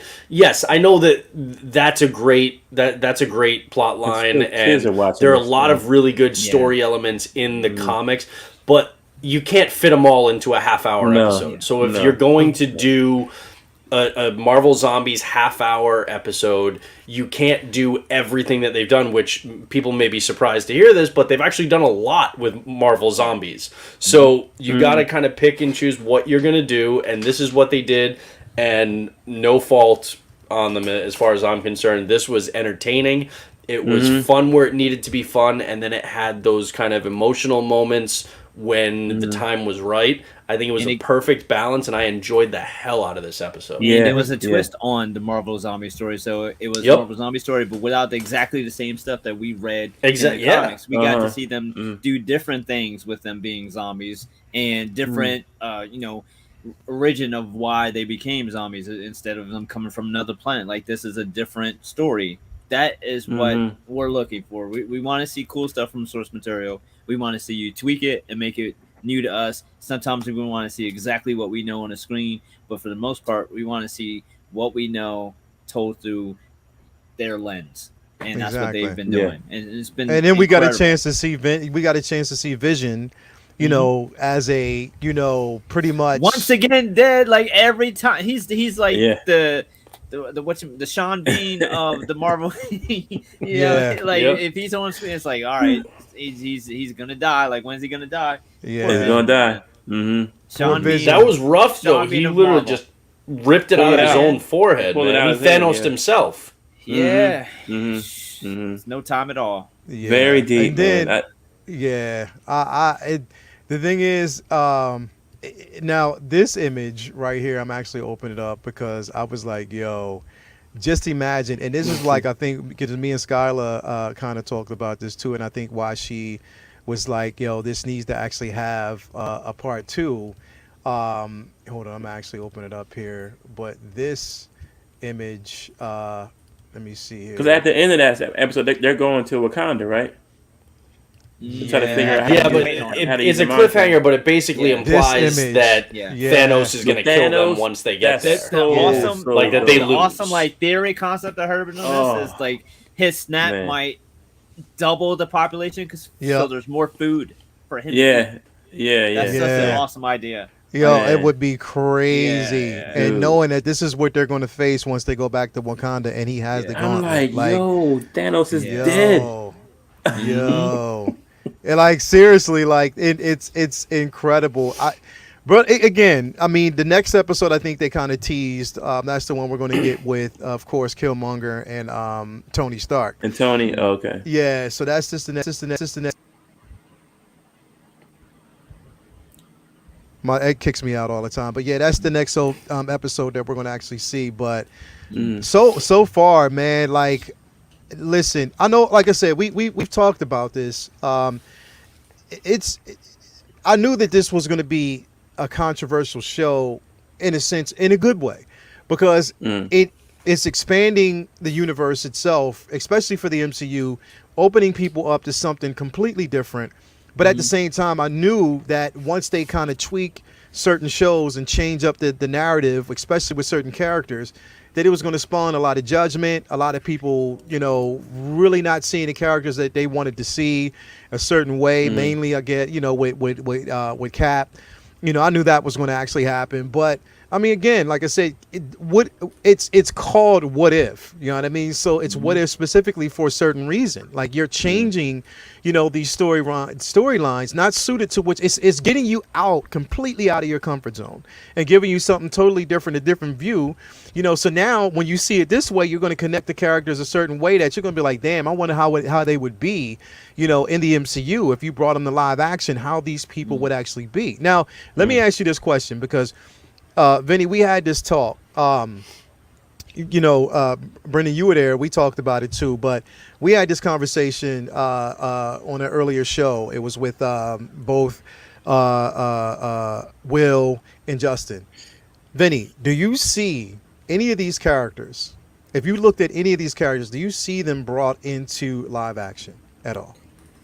I think there's multiple characters that we may see in live action form. And I think that the beauty of this show is they get to sit back and see what has worked, what won't work, and they have so many different things that they could do from source material. Now they're creating their own alternate source material as like a whole like pocket folder of different ideas that they can pluck from anytime they want. And like I've said, when they kicked off the multiverse, they opened the door for themselves to be able to replace any actors who they have contract issues with, who have untimely demises, any issues that they want to resolve. They can now just say, okay, here's Tony Stark from this other multiverse here. And if they want to see an evil Tony Stark, they can do that without having to sully Robert Downey Jr. and they could just do that story with a different universe. So now with What If, they get to play in that sandbox where they have all these other characters where they can have them interact down the line, because now multiverse is a reality that's on the way in a big way. And so I definitely see the possibility of us seeing this Hank Pym in the future. I definitely think that I don't think it's an accident that we've seen Hank Pym involved twice now in two really important arcs of setting up. I feel like even in MCU they want to get to fixing that. They didn't use him for Ultron. I feel like they want to use him for something else as a catalyst for something else. I could see them going down the route with Doctor Strange too. I feel like Ant-Man or Doctor Strange, one of those two. We might see the what if versions in the future in MCU. Yeah. And Brendan, we talked about it though, and I know you kind of, felt it, a certain way. We kind of like, the thing is, we were the two resident comic heads in a group filled with individuals who weren't, and it was hard for us to kind of like really have this conversation with them. They did not come up reading the What If comics, and they don't understand that the What If comics, they're bigger than what people think of. Just, oh, what if? Okay, so it's what if this happened. Marvel cares about the what if comics. Okay, they put a lot of attention and care into writing those stories. And putting out those issues, and they make sure that they're impactful stories when they do a what if comic book. So the fact that they made this show, these aren't just throwaways. These aren't just throwaway stories, and I think we can tell just by the production of these shows how much they've put into these. These are so well done. This isn't just them saying, all right, yeah, we'll just we'll just throw some of these things. Otherwise, they wouldn't put the effort in. They wouldn't be like, oh, we're going to pay these actors to voice these, and we're going to have this great art style, and we're going to put all this out, and when you're doing a show like this, like, I just think because they want everything live action, they didn't read the comic books, they didn't watch, the 90s X-Men cartoons and stuff like that. To them, this is like, okay, well, Marvel doesn't really care about this too much, so they're just going to make it as this kind of throwaway animated show for, like, kids or something. And it's not the case at all. This is something that Marvel and Kevin Feige are taking very seriously. Exactly. Now, I'm not saying all of these characters are going to be seen in live action, and I'm not saying they're going to have massive impact. At all. But you don't create a movie called The Multiverse of Fucking Madness if you're not going to show other things from the multiverse. Exactly. Otherwise, you just created something that, like, it's basically like saying, hey, I've got this box with a really cool thing in it, but I'm never going to show it to you. I highly doubt it's a singular event. Yeah, and so that's the thing. It opens the door, like you said, Vinny, for like future casting issues, recasting characters, really cool just storylines. But it also gives them the opportunity to show all of these different universes within the larger multiverse, have them play a role in our main MCU. But dude, seriously, they could be like, you know what? This was really cool. This is well received. We're gonna do a big concept what if movie, a live action what if. Like, that would be amazing to me. And I really like, people think that's pie in the sky. I definitely think something like that could happen where they're gonna be like, you know what if, and then depending on what characters they're bringing in, they could get a really, really good cast together, a really good script, and do a cool what if as a one-shot, as a standalone. I'm not saying that they're definitely doing that. I mean, really hope they do. But DC's regardless, kind of doing it. Yeah, they're doing one-shots, Elseworld stories. Exactly. Joker is what and if Warner Brothers can do it, Marvel Studios can do it better. Joaquin Phoenix's Joker is a what if movie. Yeah, exactly. Yeah. So that's why I think it's like, DC's Elseworlds, stories, right? So that's why but bottom line is, with the history and the lore of what if within Marvel Comics, and the fact that they're doing it right now, and that they're introducing the multiverse coming up, you don't do that and then not show people the multiverse. You have to show those. So we're going to see some iterations of it. Haley Atwell is a massive, massive fan favorite. She loves the MCU. She's super hot right now with this voicing of Lara Croft in the Netflix anime series coming up, being in Mission Impossible 7 with Tom Cruise. Like, she's hot in Hollywood right now. Yes. So bringing her in for a cameo that could then maybe expand to something beyond that, because you can do a what if that has her as her, Agent Carter style, or you can do the Captain Carter. There's so much that they can do with those things. They've been talking about bringing back Chris Evans potentially here and there, like his, and doing like a past like multiverse skinny him up or down, whatever, like they did in the first Cap movie. And imagine that. cameo in Multiverse of Madness where you've got Captain Carter and you've got Steve Rogers in the Hydra Stomper. Singer-songwriter, don't feed his ego. Don't do it, please. Except you agree with everything that I just said. You do. Don't feed his ego. Don't do that, single songwriter. I'm not opinionated. I'm just always right. If you don't see his head, his head is taking up half the screen already. Don't do it, bro. Don't do that, man. But tell me anything I said is wrong. Tell me anything I said is wrong. I'm not saying what you said is wrong. I'm just telling you. It's gonna, and that's why Justin and Will, they're just not neck deep in the comics and growing up with this the way that we have. I mean, like we all essentially partially learned to reading fucking comic books. You know what I mean? Like my vocabulary expanded just like reading comics. I was open to so many different things. Jedi kid, bro. Okay, so let me ask you, bro.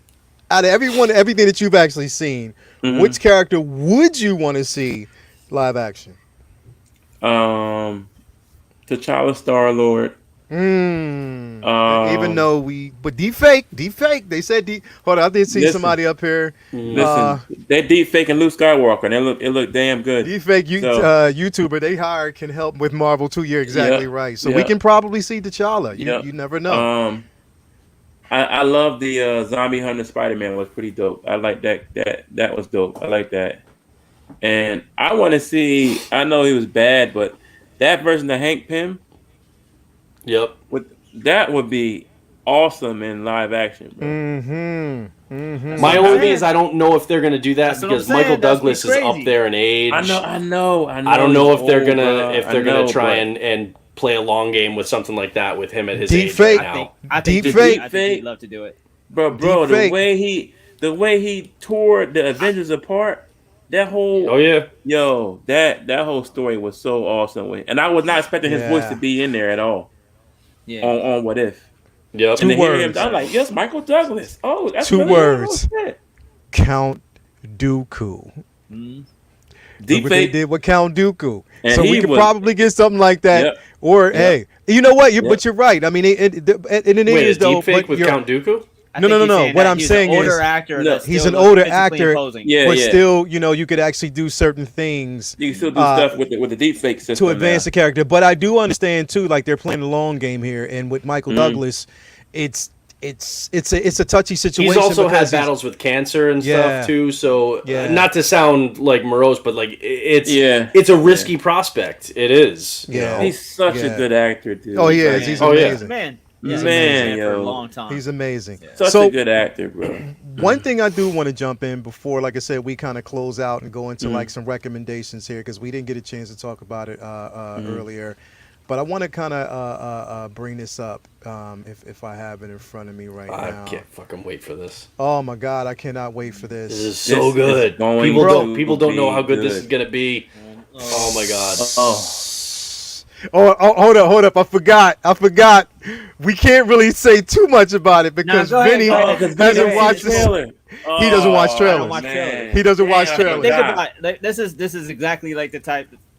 Everything that you've seen, and you're like, wow, that's how I feel. All right, Vinny, you might have to mute for a second because I got some stuff to say. Listen. I'm gonna say off the top. Take off your headset, Vinny. Take it off, bro. I'm just gonna say this off the top. The one thing that gets me excited about this has nothing to do with the show. It has nothing to do with the show. The one thing that really gets me excited about this right now is the simple fact that, bro, they played fucking Christmas music in this show, bro. I love that. It's coming out in December, bro. Like, no, is it December or in November? It's the end of November 24th. Going into Christmas. Bro, this is going to be look, my holiday is fulfilled right now because we have so much content coming out around the same time, bro.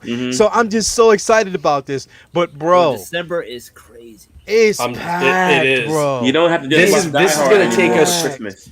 This is going to take us straight into the book of Boba Fett too. Yep. Like we're about to once this drops, we're basically about to just get nonstop Disney Plus content for a hot minute. Right? This is what they've been building for, to have pretty much something new, literally. And the fact that they did all the artwork for this, all the promotional artwork, it's Matt Fraction's Hawkeye run. That's the exactly what it is. everything. The only thing I've so seen from this excited for is this that one, bro. image in the street, and I'm like, yo, are they going to do this Fraction style? And I haven't Yep, seen anything from they the are. trailer. They They are. are. That's what they. In my Yep, head, they are. I'm like, yo, and that's They part are. of why it's part when people say, "Oh, the trailers don't show much." If I watch that trailer and seen a Matt Fraction type of tone, that Yeah. tells me something. So Yeah. even seeing that poster is a spoiler to me. A spoiler Yep. that they're taking into account. They are. One of the most transcending writers that's ever touched the And that was one of the Here's- best runs for Hawkeye Yeah, ever. absolutely. Oh, that oh, was one and of, probably without the a doubt. art Here's style, the man, thing, So though. glad they got he's him from the beyond. comics, bro. Yep. Yeah, man. Here's the thing with this, and it's got me really happy is because look, people kind of like shit on Hawkeye as like the useless character or whatever.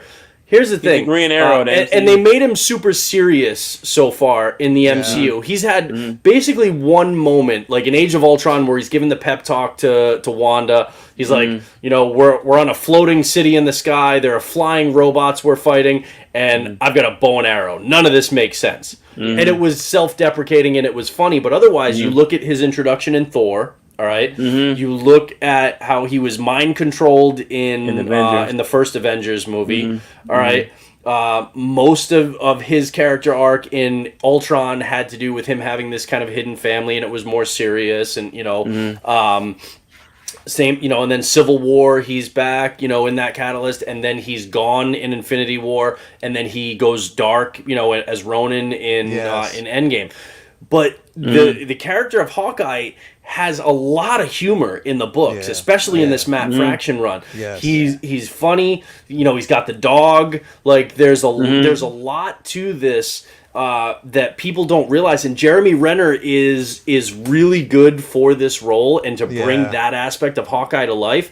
He's and perfect, I'm man. telling you guys, people, they did not pay top dollar for a guy like Jeremy Renner to come play Hawkeye if they didn't have legitimate plans for what to do with that character. Okay, because they could have just got somebody else as like a maybe like a B-list or an up-and-comer or something like that to play him if they weren't going to do something too big. This, like, I'm not saying they knew exactly what they were going to do long term, but they knew they were going to do something of substance with Hawkeye.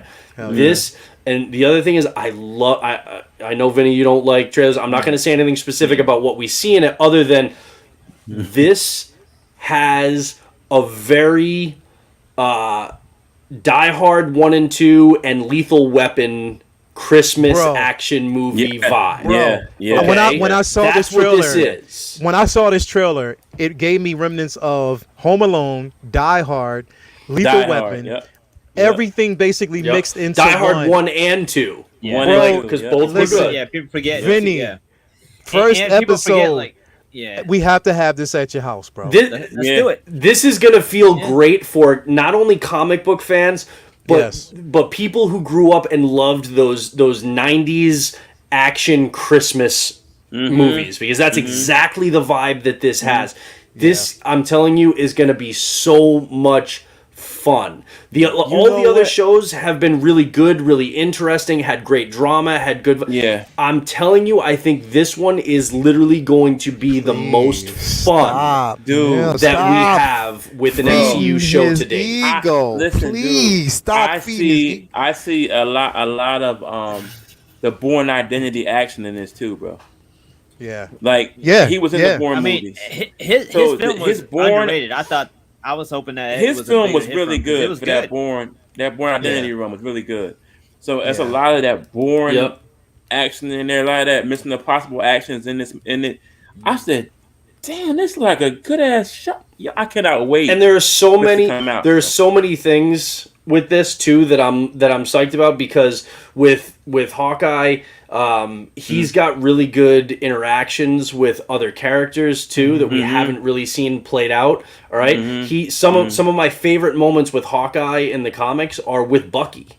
Okay, Bucky, yeah. right, and we haven't really seen Hawkeye and Bucky interact much at all. I hope. Okay, so they have a really cool buddy cop vibe in a lot of the books. So that's something that I'm psyched that we could see. I love Haley Steinfeld as Kate Bishop.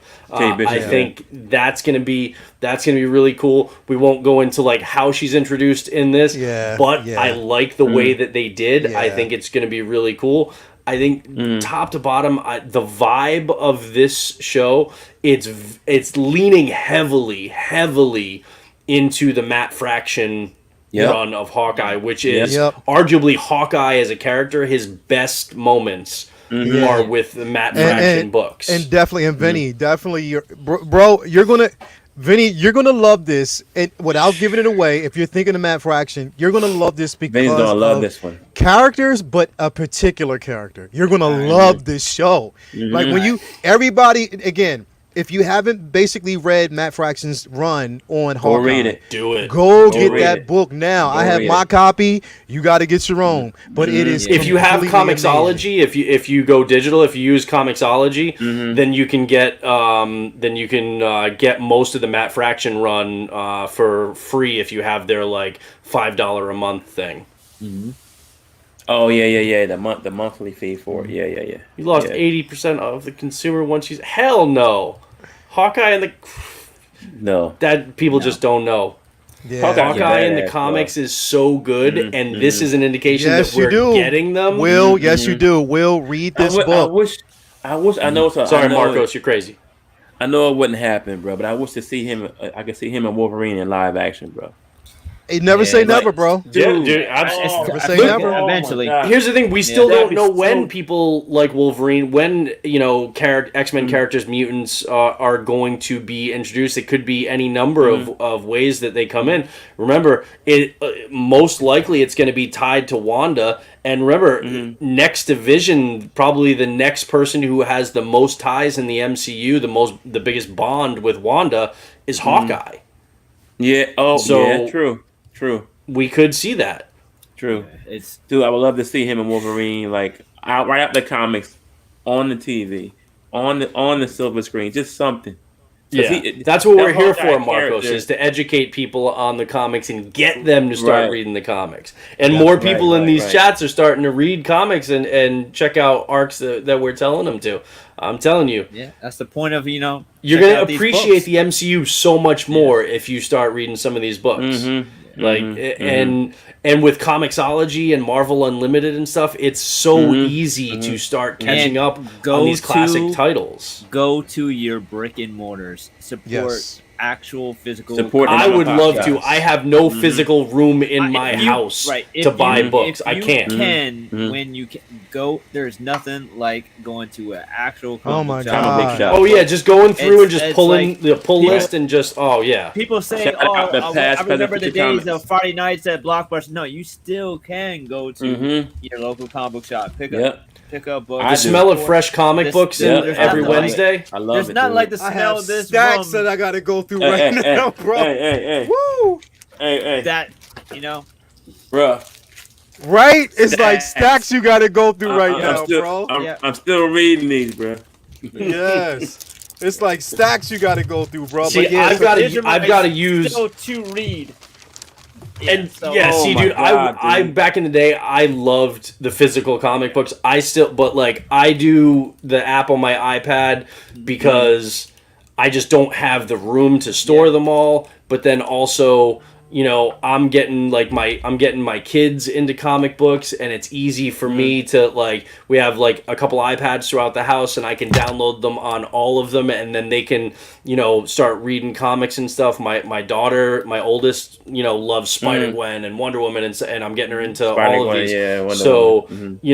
So just as a parent, iPad and the apps are super easy for me in comparison to doing physical books. But I took my daughter for her birthday back in April to a local comic book shop, and I bought her some physical books that she could read on her own too. So I still have certain ones that I'm like, I have to have the trade paperback of that. I have to have the hardcover of that one.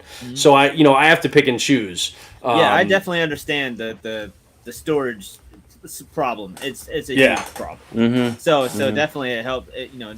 However. But bottom line is read them whatever way you can, but just however read you're reading it, read them. My favorite store here in South Florida, bro. Past, present, future comics. You guys ever come down here? Yo, my boy Eddie runs that shop. This place is humongous, bro. That's awesome. If you can't find a book there, something is wrong. Do you sell Hot I Toys? love to go in there on Wednesdays, man. When I get out of work, I go stop by there. It's just to go and smell the books on the. Does he sell Hot that Toys? New Wednesday book smell. Hot Toys there and everything, bro. They sell Hot Okay. Toys. They sell all the anime figures, the cards, everything there, bro. Nice. I love that shop, dude. Old school flavor, you know what I'm saying? Hell It's to yeah, walk into bro. a regular shop and chill, read a book, get a figure, and go home. Hell yeah, hell yeah. Mm-hmm. Skylar, you already know. I definitely need to read the comics. You got your pops over here, so you can just come over here and read it. You ain't got. You just come right over here, just sit down on the couch while I'm working or whatever, and just read the books. Read a book. I'll just come over Daddy's cave. Come, you know what I mean? Come over Mhm. Daddy's house, and we can get that going. Shout out to Collector Zone, my man Marcos. Definitely, we still now. Speaking of which, while Marcos is actually here, we do actually have a giveaway that is going once we reach 1,000 members on the actual 1,000 subscriptions for the YouTube page. We are giving away the Diamond Select child in the co-pilot chair. Like, the stipulation is you have to actually be a member, subscribe. You have to also subscribe to Collector Zone Cantina. We only need like 50 more or so. Exactly. We only need 50 more, so you can have to subscribe to that. Also, if you're already subscribed and you mention it to anyone else, and they say that basically, you have mentioned them and recommended them, then definitely you are in the running to win this giveaway. So definitely, once we reach 1,000, this will be given away. So shout out to Collector Zone, my man Marcos, all day, every day. Let's help get this to 1,000. Subscribe all day, every day. Guys, it's been a pleasure. Like, it's been great. Now, before we actually go away, we do have some recommendations to pretty much go through. I know, Vinny, that you actually had a few that you want to kind of, go through. I'm going to pull that up in just a second. But again, follow Jedi Kid at Master G2 on Instagram. Definitely, he got some photos there, some great poses, some figures you can't get your hands on. It's all good. You and your egg. There you go. This Mike always does this. It's stupid. But I hate it. But definitely follow him, and let's get it going, man. But I'm gonna bring up something first here. I know, Vinny, you wanted to kind of share and go through. And it's funny because I have this book right here. So when you mentioned it today, I was like, that's crazy. So anyway, this right here, take it away, Vinny. Yeah, man. Yeah, there's some What If comics that I just want to recommend to you guys. There is the May Parker What If issue that introduces Spider-Man and Mary Jane having a daughter, and some of these. There's What If Venom had possessed the Punisher, which was the very first time that we were introduced to the concept of Venom taking over somebody other than Pete. And there was What If Spider-Man kept his cosmic powers. And back in the day, one of my favorite stories that I had seen was Spider-Man getting the power cosmic and doing all kinds of crazy stuff with his webs and having like punching Hulk into the stratosphere and then feeling guilty, going up and pulling him down.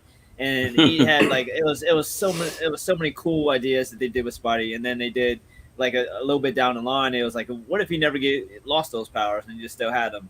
And then of course there's Marvel Zombies itself, which is basically a story by Robert Kirkman and had a whole different origin, different characters in the whole Marvel universe, not just the MCU characters. Like, so we see Wolverine and Silver Surfer and Reed and all those characters involved in the Marvel Marvel Zombie story.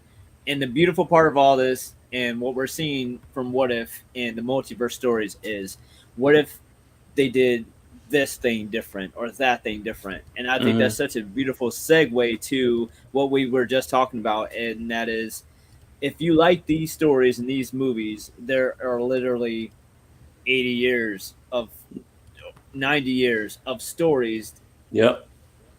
At your disposal to read, and there's so many different stories that you could go and check out. Oh, So I it's have like that book.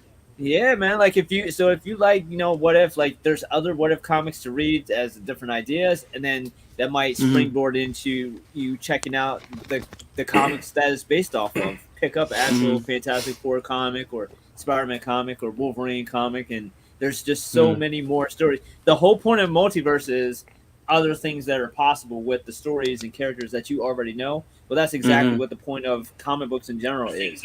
It's over almost 100 years of different writers and artists telling you their versions of these characters that we all love. So I think it's what if is a great thing for the comic community, because I feel like it's a springboard for people to be like, oh, okay, this is a different thing that they could do with Ant-Man or Doctor Strange. Well, there's hundreds of different things they could do with Doctor Strange than what you've seen by reading the book about him. So definitely go check these out. Check out other trade paperbacks of any of these stories or any of these stories main characters, and these are definitely some stories that are like great jump off points for if you want to start reading What If. And the great thing about What If is they're usually singular contained issues, so it's not like you have to have read all 100 and so what ifs to understand the story. They're each self-contained issues that usually have a resolution by the end of the episode. But then Marvel Zombies, there's plenty of trades for that on Amazon or wherever you want to get, and then there's lots of sequels to that. So what you've seen in that show of Marvel Zombies on What If, there's literally there's 6-7 volumes at least of Marvel Zombie stories where you get to see whoever's your favorite character in Marvel. They've probably addressed what that character would do as a zombie. So it's very cool. Definitely, that's cool, man. Yeah, so again, these are reading recommendations from Vic I didn't send himself. mine to you, but I'll just hold it up. Okay, let's go. Let me actually single you out, bro. Hold on. So a couple, obviously I'm a massive Daredevil fan, so a couple of these are Daredevil. One of my favorites, and if you're familiar with Karen Page in the Netflix show, she's got a much deeper tragic backstory in the comics, and so she dies in the comics, and this is no glare. There we go. What if Karen Page had lived? And which sounds like it would be great, but it's actually still a really dark tale for Daredevil. And you realize, kind of similar to the Doctor Strange What If, that sometimes getting what you want or getting what seems like the happy ending isn't always a good thing. It's a really like gut punch kind of issue, so it's definitely one that I recommend people check out. Another one, we'll stick with Daredevil for this one, is a What If versus, and it's Daredevil versus Elektra. And this one I love. This one is basically the event where Daredevil kind of saves Elektra, but her father dies, and then that kind of sets them on their paths. Well, instead, Daredevil dies, and then 10 years later, Elektra is basically an agent of S.H.I.E.L.D. working for Nick Fury, and the Hand resurrects Matt Murdock, and he ends up ascending to the head of the Hand. And so then the two of them have to fight. And this is... I absolutely love the art style in this, and so I won't give too many spoilers away or anything. This doesn't really... It's just, obviously they fight. But the art style in this book is so damn cool. Wow, and the visuals that they have from Matt Murdock as the head of the Hand is amazing. So, and I'm a big fan of the art helps really sell the story to me, and so this is a really good one. And then last, this one I absolutely love is What If World War Hulk. So I won't even spoil it, but it's just World War Hulk. That storyline goes a different way. Yeah. And this is such a great story. And one thing that this one, is top tier for is the art in this book is next level. It's like they're basically, they look like paintings, like this art style. Very like photorealistic, amazing art style with these characters. You see, I love that type of artwork for me.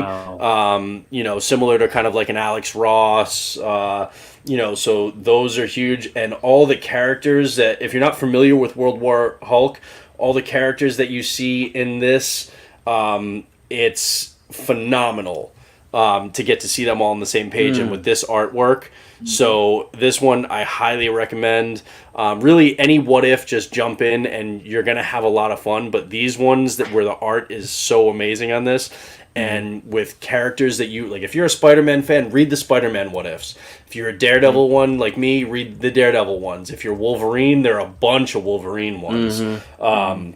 From like, the back in the Phoenix saga to actually, What If Wolverine was a father, is a really, really good one. With a really cool, like Japanese style, like art style.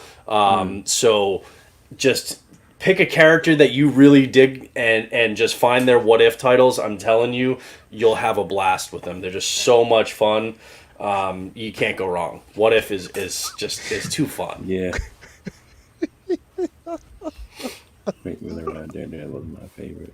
Right, yeah. I mean, I'll read any Daredevil. The Kevin Smith runs, Frank Miller, everything. But yeah, I mean, Frank Miller's Daredevil is legendary. I mean, Frank Miller in general, his work is legendary. But yeah, Daredevil. I mean, I'm a fiend. I've got the statues. I will read anything Daredevil. Absolutely.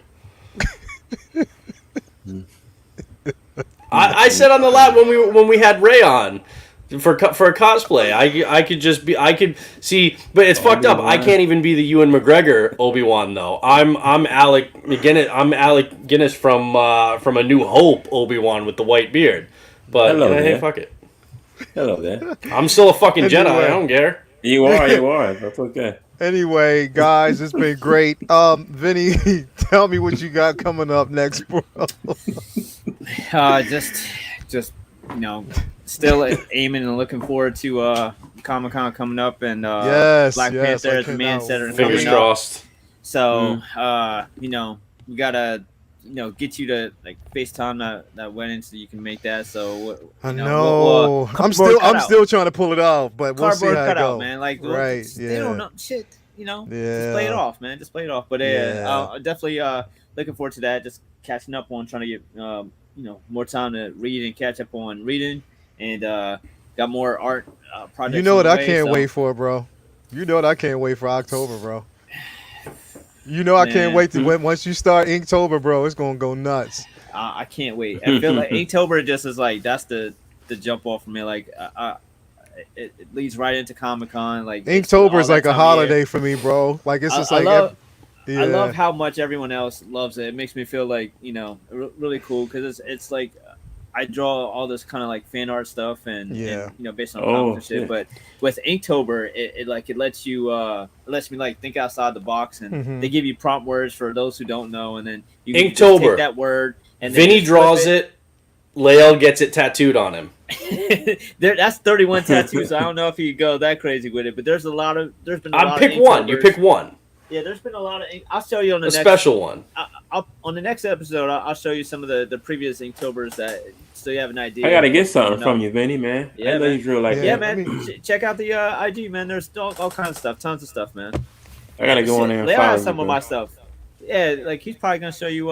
He's probably gonna show you Kenobi. I went to SuperCon this weekend and bought some stuff. I met Hayden Christensen. He signed my my Anakin box this weekend. Okay. That's sick. Yeah, Benny did this. This is you drew that, bro. Is one of his pieces. You painted that? Yeah. Yep. Oh, I gotta get with you, bro. Yeah, absolutely, man. Yeah. Amazing pieces, bro. I get with you, bro. Yeah. Nah. Yeah, man. And this is all like watercolor.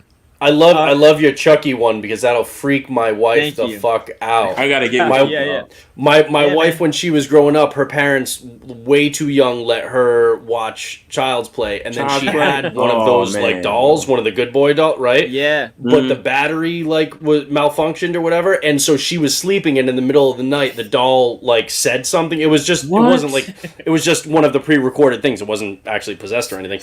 But she's a kid, and it said something in the middle of the night while she was asleep, and to this day, ever since, she's been deathly afraid of Child's Play. That dog would be in the trash. That's what's cool about Inktober, right? So there's 31 days, and each day has like a prompt word, right? So the day I did Chucky, the prompt word that day was Buddy. So I just made it Buddy doll and did Chucky for that day. So it's like I love like taking it and flipping the concept and trying to do interesting stuff with it each day. Those original Child's Play 1 and 2, those were some scary ass movies back in the day. It became a caricature of itself, but those original movies, right? But the original two, man, those were legit. The original I can't even I can't deal with clowns at all, bro. Yeah. No, fuck clown.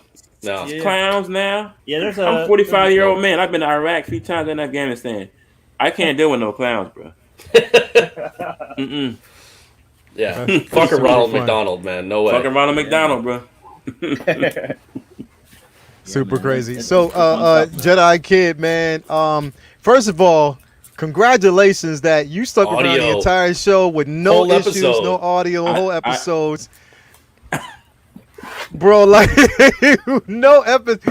no problems. The entire everybody, you know what? Yeah, everybody out in the chat. Everybody out in the chat right now. Hashtag the Jedi Kid. Hashtag Jedi Kid survive. The best thing is we still don't know what the hell was causing the problems for like a month straight. I don't know. It just worked. We're like, okay. I don't know, bro. I don't know. Yeah. Hashtag Jedi Kid survive. Everybody hashtag that right now in the comments. This is the what if Jedi Kids, technical issues were resolved episode. Jedi Kid lives. Jedi Kid survives. Everybody's doing that. I lived, baby. I made it through. I made it. He made it through. So what you got coming up though, bro? I'm good right now, man. I just finished. Like I said, I had SuperCon this weekend, which is awesome. I got to see. I got an autograph from Cena, and oh nice. Christensen signed my Anakin Hot Toys box, and he signed my base. Word. Oh, yeah, that's nice. That was awesome, man. He's he's a cool cat. And peep it. So while he was signing an autograph, I saw his hat, bro. Yeah. It was the Obi-Wan Kenobi back there, the stunt hat. Yeah. Bro, everybody's the internet's going nuts over that, bro. Bro, I cannot wait. I cannot wait for that movie. I mean, for the show, bro. It's going to be 6 episodes, though. Yeah, somebody said, Jedi Kid, thanks for your service, man. You're welcome. I appreciate Absolutely. you. Definitely. Salute that, bro. That's what's up, no doubt, man. No doubt, yeah, man. but glad. It was my job and duty. Yeah, definitely, man. Glad you made it, bro. Whatever you did today, do the same shit Monday. I'm on it. I'm on it. All right. Don't touch nothing. Don't touch nothing, bro. In fact, don't move. Just sit there for a week. Sit there for a week. Sit there for a week. Don't even fucking move. Just stay there. Don't even move. Just don't. Just like this. Don't even move nothing. Just order DoorDash or Grubhub and just don't move. Just stay there. Shit. Yeah. Yeah. Yo, man, I miss y'all fools, man. Oh, don't my move. God, don't even move. Oh my God, Brendan, what's going on, man? What you got? Dude, I'm so exhausted. I had a 9-hour shoot yesterday. Then I had to drop my wife and kids off this morning. Then I had another shoot this morning.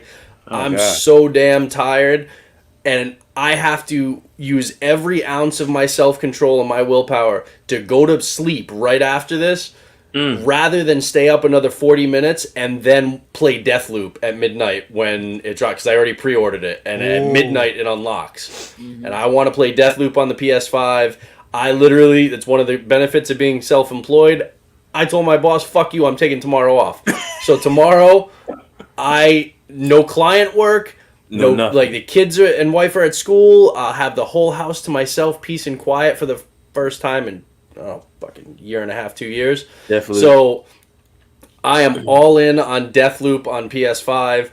But like seriously, I'm so exhausted. But part of me wants to just say screw it. I'm just gonna stay up tonight. I'm just gonna do it in 40 minutes. But I'm gonna do my damnedest to just go to sleep. Go to sleep, bro. Wake up, drop everybody off, and then Deathloop tomorrow, man. This game is getting 10 out of 10 everywhere. I've been so hyped for this game for so long. It's finally here. That's what I have going on. It's fucking Deathloop. Start to download. Enjoy your time off. I've already downloaded and installed it. It's ready to go. It literally just has the counter counting down. Gotcha. Okay, cool. I'm ready to go. Well, look, it's been definitely a great show. Let me actually address the chat again before we actually bounce out of here. We have Lynch Design. Thank you for coming through. Always, Tobar, definitely come through. He said, preach, Vinny. We have Mike Fiola. We have Bad Fish 5447. He said Jedi Kid returns. David C. We got OG fan when Star Wars was Star Wars. Single songwriter DK. Joe Mama 007. Bob Dylan in the building. Thank you for the GIF.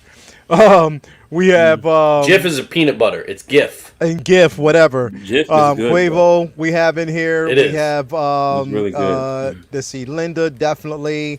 Who else we had? A Collector Zone. Marcos over at Collector Zone. Again, do remember you want to actually go in and subscribe or become a member of the Collector Zone Cantina over there on Facebook. Definitely do that. We have Will in the building. Code Brendan at Collector Zone for 100% off every order. We had Toya and Toya T in the building. Love you, baby. We have my daughter Skylar Moore in the building. Love you too. Who else we got in here? Oh man, this was a great night, great chat. It was just great all around. We had the four horsemen in the building. Finally, yeah, bro. Just Jedi Kid, don't just stay there, brother. Next week, don't I'll stay. Yeah, just don't even fucking move, man. I'm gonna order DoorDash. Eat some MREs. I got some MREs left. Exactly. It's not like you're unfamiliar to them, right? I mean, come on. Definitely, man. I got my Everybody in MREs, the I'm building. Everybody in the building. Thank you for coming through again. If you haven't already subscribe to the 1/6 Scale Man YouTube channel. Also, just remember we have episodes like this every Monday. It is actually comic book talk with friends.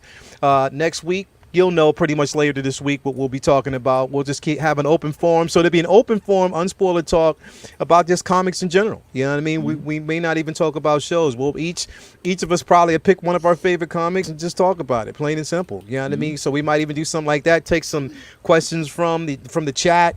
You know, it'll be an interesting show next week. Tune in this Thursday on the 1/6 Scale Man Say What. We'll just be talking about just 1/6 scale figures. What's going to be released?